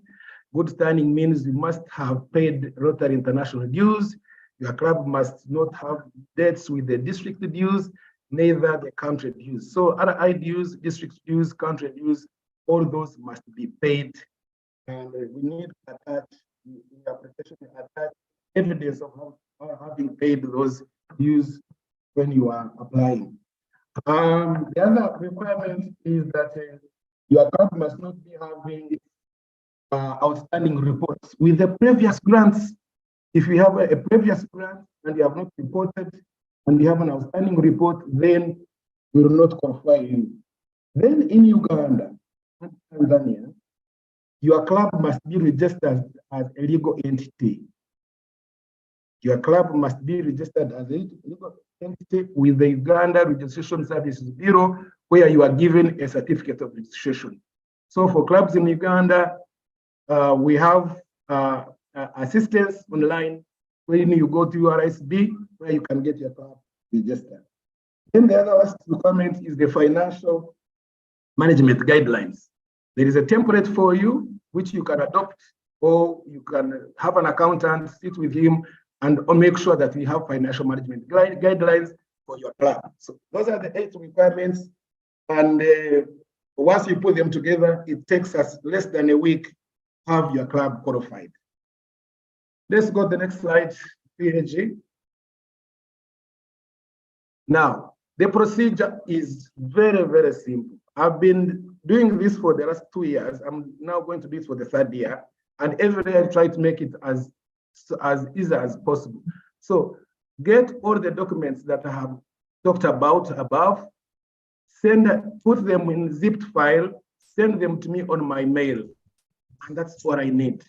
Send them to me on mail. You don't have to print. You don't have to deliver hard copy to the country office. Send them to me on mail. Continue. Now, like for this Rotary year, if you can have your applications before September, July, August, and September, that's good enough, because even clubs that are already qualified now, it's only 1 week, end of 3 months, have your qualification. So submit them in the first quarter of the Rotary year, then we are good to go. We meet twice a month as a committee, so it's very easy to have your application processed in time. Continue. And immediately we get your documents, we review, we quickly get back to you. You don't even waste time. So every month, every 2 weeks, we meet and we get back to you. Now, what you see on the screen is a process for qualification. There is no magic about it, but in a very simple summary, once we receive the documents mentioned, we check one with the treasurer, that is country office, if the receipts you have submitted are genuine. We also check with the stewardship committee and see whether we have any issues with stewardship for the previous projects. Once these 2 are done and there are no issues, then we meet as a team, we review our application, and then we send them we share them with the district. And yes, then you are able to qualify for a period of 1 year. So qualification, once you qualify, you maintain your qualification for a period of 1 year. Next slide. Now, once you have gained qualification, what does that mean? You, like I've said, you remain so qualified for a period of 1 year, okay? And please, once you qualify, make sure you devoted follow the terms of the MOU. You have the document with you already signed, so don't run away from the MOU. Next, implement stewardship and grant management practices on the use of funds. All these are in the MOU. It's important that you appoint a club member or a committee to manage club qualification process. That's very important because it makes life easier. Ensure payment of all county dues and district dues. Very important that these are paid. And submit project reports timely to the Rotary Foundation. Well, once you have a project and the report is outstanding, you automatically lose qualification. I say that again, and I've seen with clubs losing qualification because of not being able to report or to submit progress reports. So what do we need from the team here? Like I've said, establish focal point persons to help you with qualification in your clubs. Club presidents, TRF chairs, make sure you adhere to the conditions for qualification I mentioned above. We request the ADRs here. ADRs here, wherever you are, please help us sensitize your clubs in your zones about this exercise of being qualified. Now, it is important that qualification is not taken to be a simple good financial management governance, but also it's also good for purposes of attaining grants. Once a club is in good standing, then it means it becomes very easy for you to apply for either the DDF, contractors is the district grants, and for the Rotarians is the global grants. Yeah, so as I close, I just wanted to share with you, for instance, new clubs, members who are here, what challenges are we finding? One, clubs are very slow to the requirements. They think there's too much, but we know that it can be easier, it can be done. Then some clubs, they submit incomplete documents. I've highlighted 8 or 7, but you find the club are submitting only 3, and they say, Alan, please, we are done. Please, we have submitted accounts. Please have us qualified. Please, you have to submit in full. Then some clubs don't know exactly what is the process.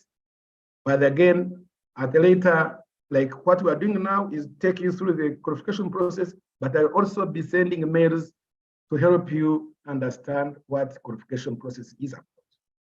So this is my presentation.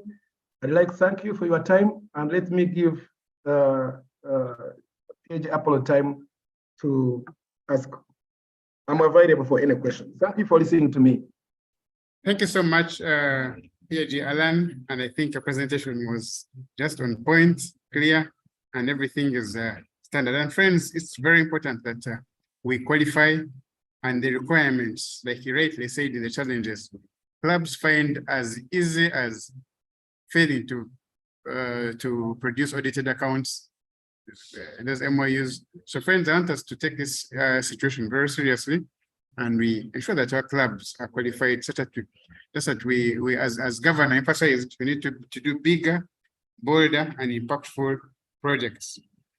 Now, friends, we are the presentations today have really been a bit detailed, but it's worth it because grants is the foundation and the image of Rotary.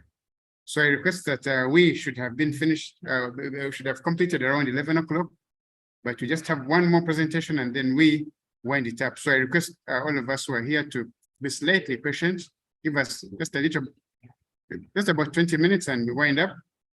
And most of us, or most of the clubs, have challenges with getting international partners.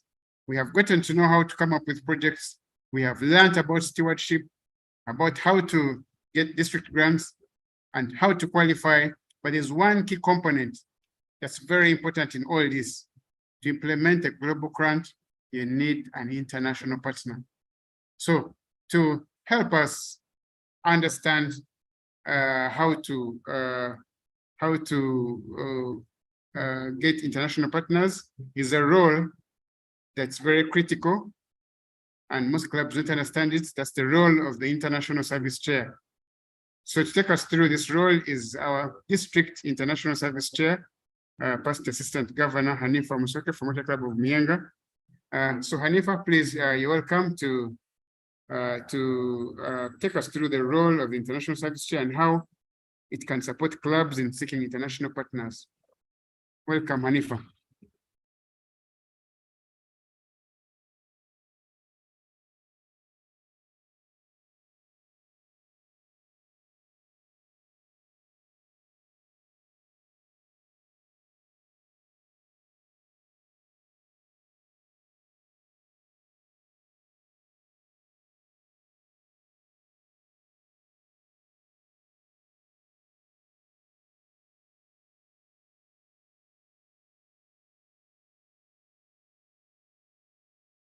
Hanifa, are you?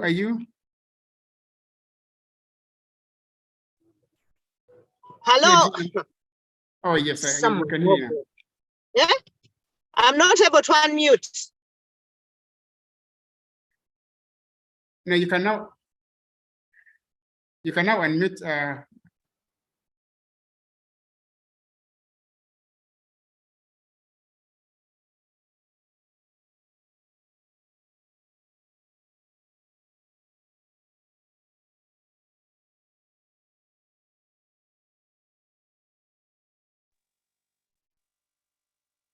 Okay. So,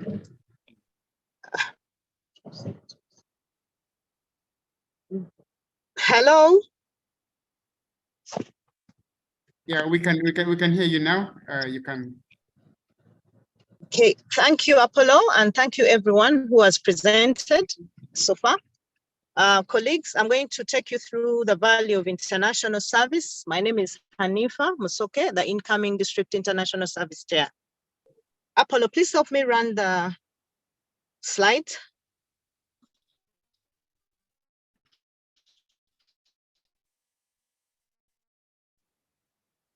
I want us to on how international service is important in Rotary. And that starts with the 5 avenues of service, which talk about the club service, what we do every day in our clubs, the meetings, the family of Rotary, what we do for our members. Then we do have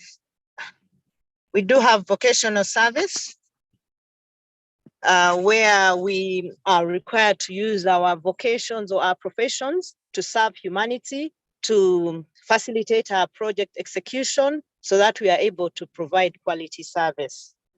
Then we have community service. This is the engagement we have with our community when we are identifying their needs and coming up with all the needs assessment and being able to identify the projects that we need to implement and that address the needs of our community. Then international service, which is our major topic for today. We all understand that Rotary is an international organization, and because we are international, we take the privilege of having that wider network to be able to do bigger and bolder projects by partnering with other clubs out there, and collectively we are able to have more funding, more resources, and more technical expertise to create value. And then we have the new generation service. This is mainly our youth or our Rotaractors.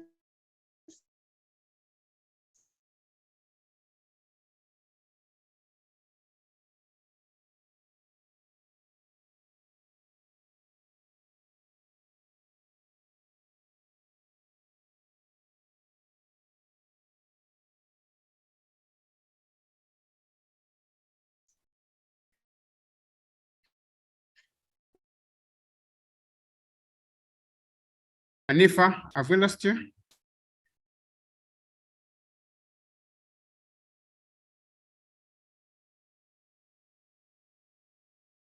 We all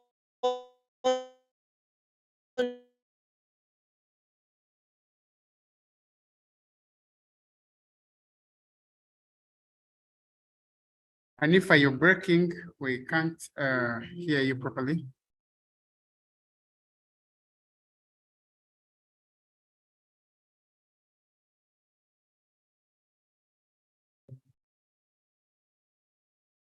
No, Hanifa, we can't hear you.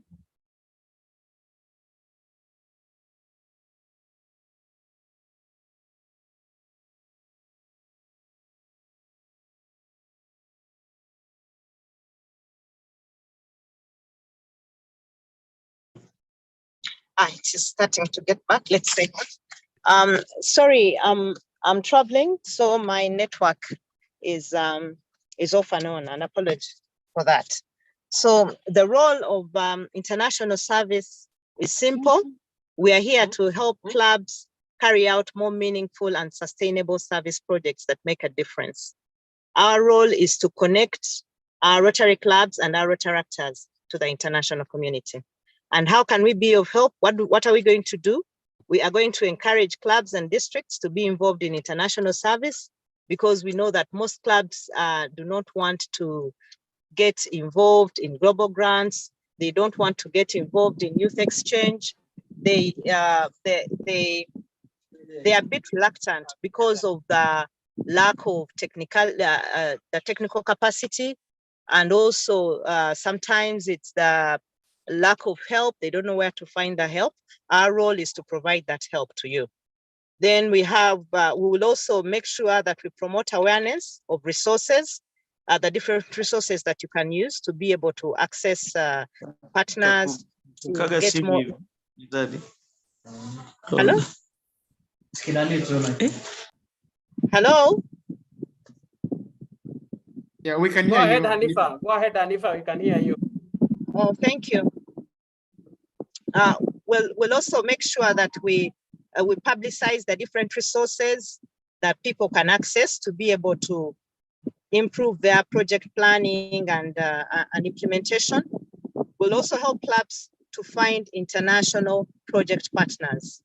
We are in touch with the different districts around the world in Rotary, and our role will be to find people of similar interest or clubs that have similar interests than that we have down here, and we connect the two parties so that we're able to do the projects and find partners. We are also going to work on building a robust resource network of experts. And this robust resource network of experts is going to have different technical experts. And in this case, we'll have the Rotary action groups. We've all heard about things like the RI USID WASH. That is the partnership that Rotary International has with USID in respect to water and sanitation. So we will work with such groups to help us enrich our projects, support implementation, and provide technical assistance. Other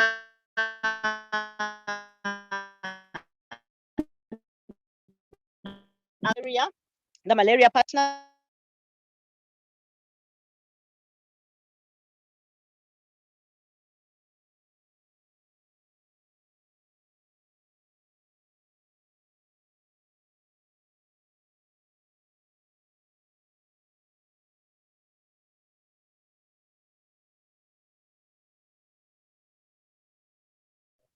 Hanifa, we've lost you again.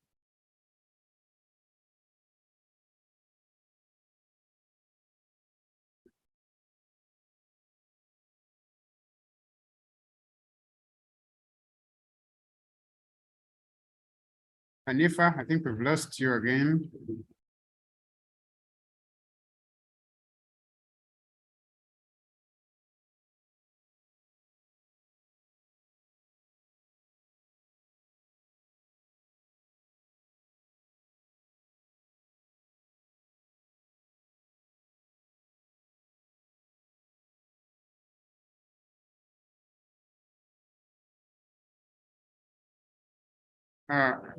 Hanifa.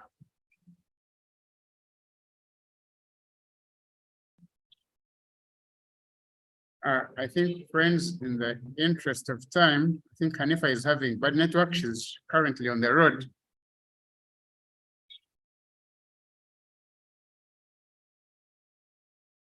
In the event that we cannot hear from her, I will request our district grants chair, George, to take us through the Q&A.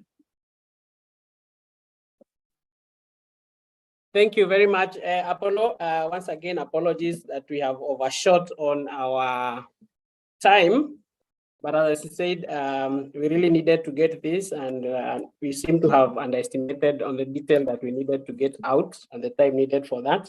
So I'll answer the questions I have picked up from the chat room as quickly as I can.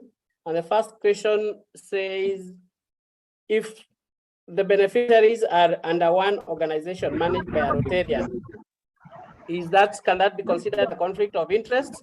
And the answer is it can or it cannot be. And the thing to do is to disclose that relationship and explain how the relationship works. And then the District Rotary Foundation team and the Rotary Foundation reviewers will decide if that consists of a real conflict of interest, and will advise you accordingly. So the key thing is to disclose.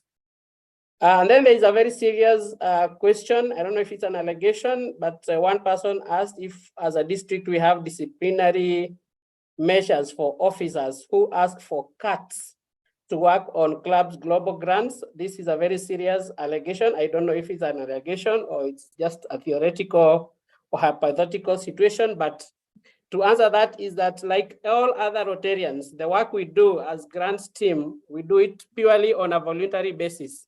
We do not get paid for it, and we do not expect any of our officers to ask for payment or compensation of any kind to help clubs with their grants work.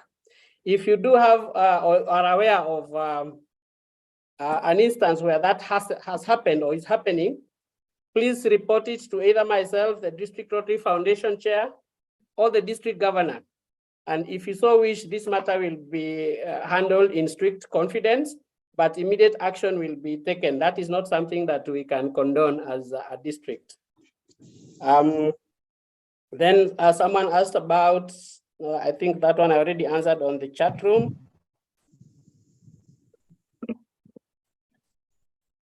The next question asked, must a club have international partners before they submit an application? Yes, it is a basic requirement of global grants that a grant must have an international partner and a host partner to be able to take off. In fact, on the application, as you saw from my colleague Mubiru, you will not be able to lock that application if it does not have an international partner.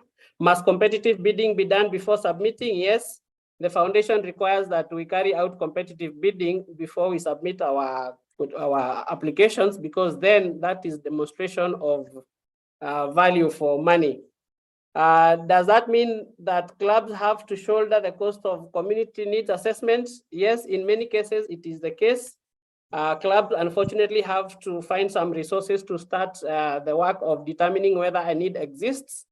And there is no other way to do that. Unfortunately, we are not allowed to load these prior expenses onto a global grant.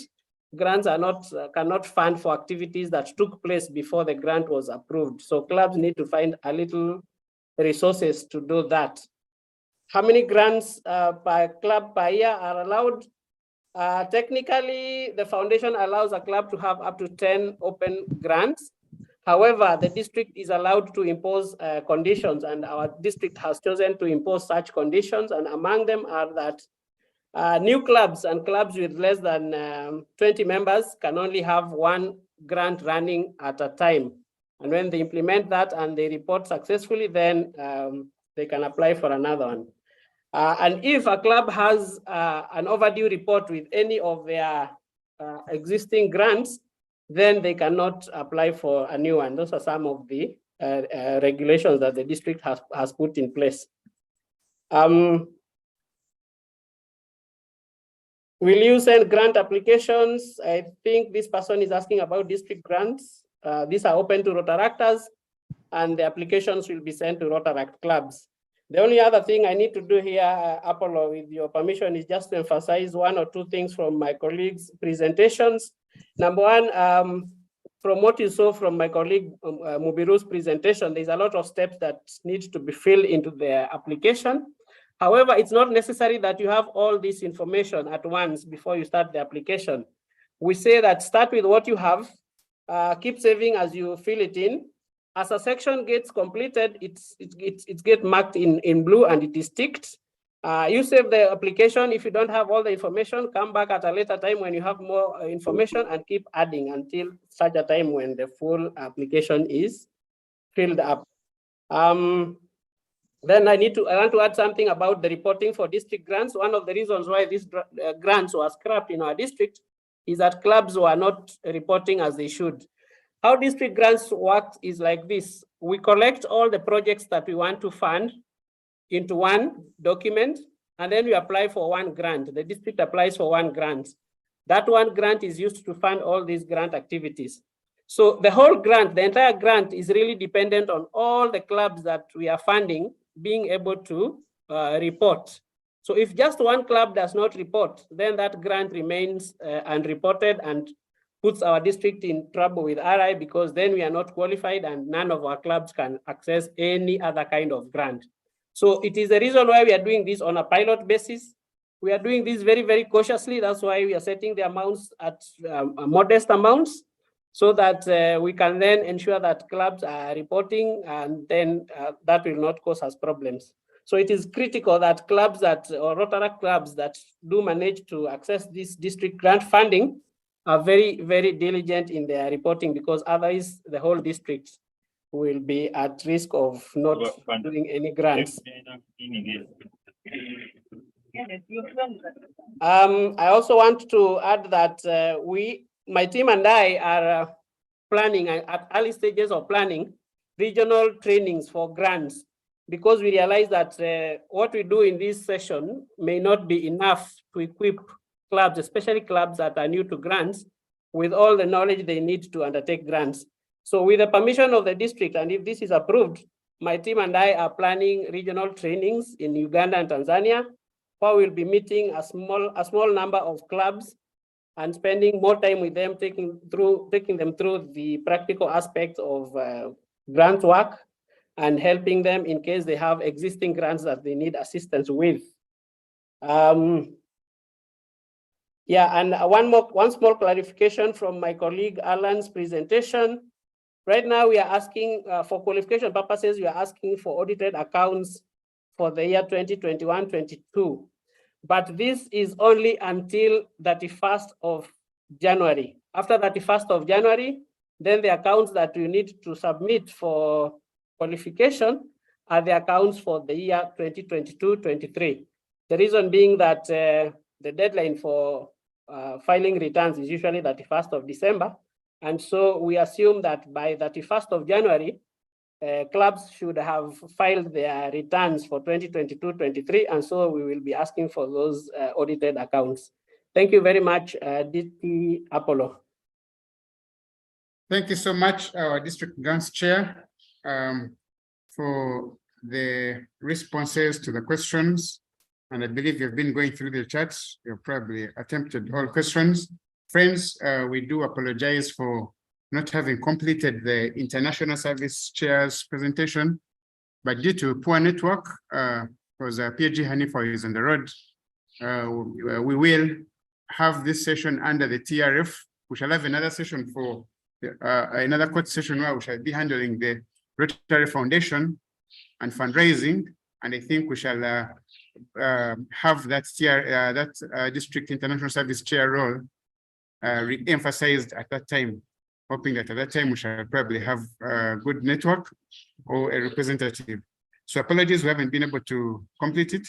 And two, we apologize for having overshot our intended time for 11 o'clock. But I believe you can all tell that there was so much to give to support, and I believe it has been worth it. Whichever minute that we have spent, it has been worth it. So I want to thank you so much once again for any question that we have not answered. I'll ask George to share your contact in the chat and your email, such that if there's any question that has not been responded to, you can directly email George or send him a WhatsApp or call him, and he will respond or support you directly.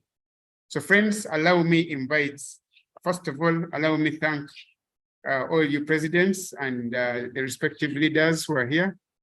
Thank you so much. Thank you so much, our country chair-elect. And I want to thank our district governor-elect for having been consistently with us from the beginning. And right about now, I want to invite you, Governor Francisco, to give us closing remarks as we come to the end of this session.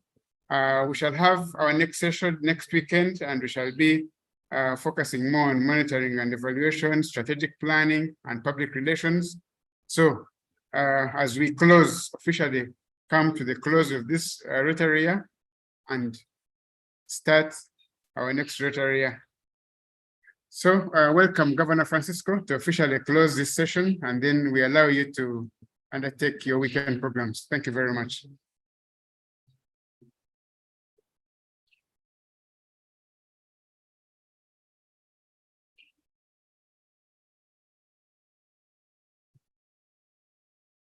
DG Francisco, are you on call?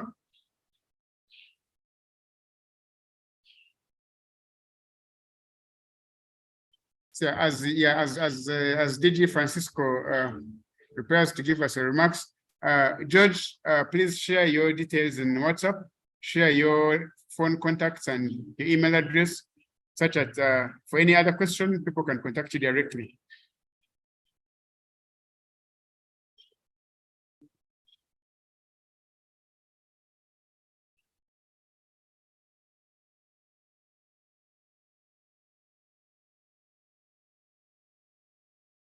Yeah, yes, Apollo, I have shared my contact details on chat.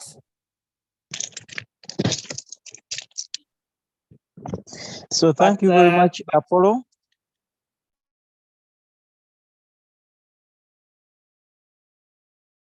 PAG Apollo, you need to unmute the DGE. You need to unmute the DGE. You're not able to speak.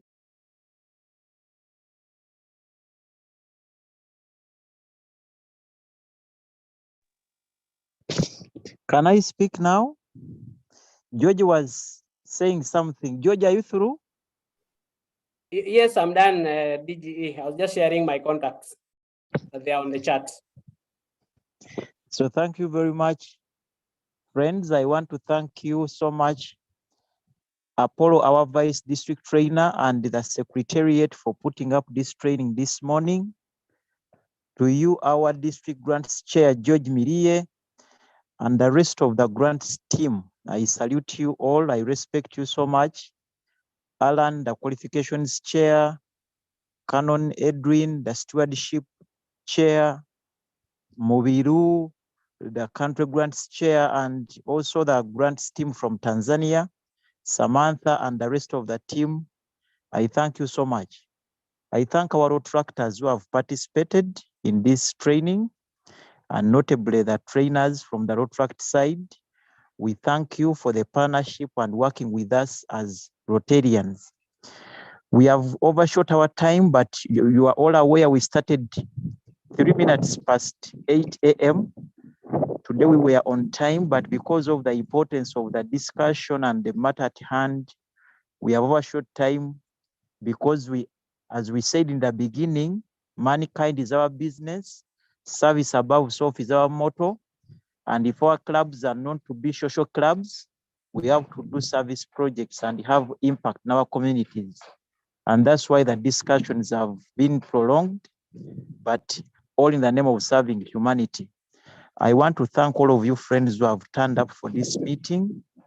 Thanks for sparing your Saturday morning, and thanks for the commitment. Sometimes when I'm seated in such trainings, I keep on wondering what Rotarians are really, which kind of human beings we are. You go on Zoom from 8 to 11:15, 3 good hours of marathon, listening attentively, and you ask yourself, what am I doing here? But all that one is in the name of serving humanity, and because we are people of action, we have big hearts, we care for the less fortunate. That one keep us running up and down. And I just pray that God continue blessing us, because God has already blessed us. I don't want to say let God bless us. God has already blessed us because we appreciate the little we have and we share it with the less fortunate. I just pray that God continue blessing all of us. I thank all the PEs and the service and TLF directors who have turned up. And I pray that this information becomes fruitful.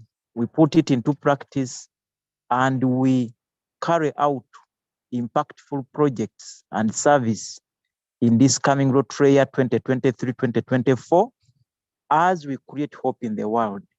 Thank you, Apollo and friends. God bless you. Have a nice weekend. Thank you, Governor. Thank you so much for flagging the team off to start preparing for projects. Thank you once again, our district grants team, for the excellent presentation and preparations. Thank you so much, all the club leaders and chairs on call. Let's go. For those who haven't yet completed the grants management course on online, if you're having any challenges, please contact the district executive secretary. She should be able to sort you so that you can. I'm sure quite a number of chairs have been complaining that the accounts seem to be limited, so we need to harmonize with the district executive secretary elect. But otherwise, I thank you so much, and I wish you a blessed weekend, and all those going for installations. Thank you so much, and let's prepare to be back next week for another engaging session. Thank you so much.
Hello.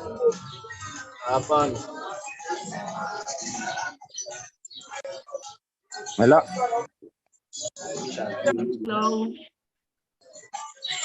Hi.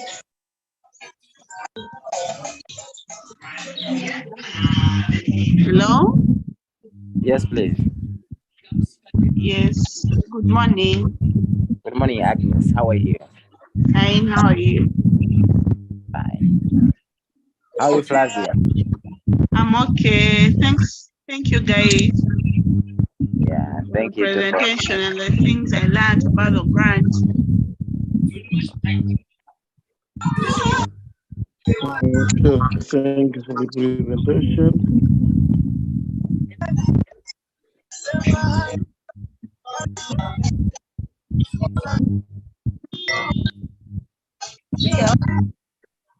Jambo. Bye. Ngoja kwena. Ninaongea.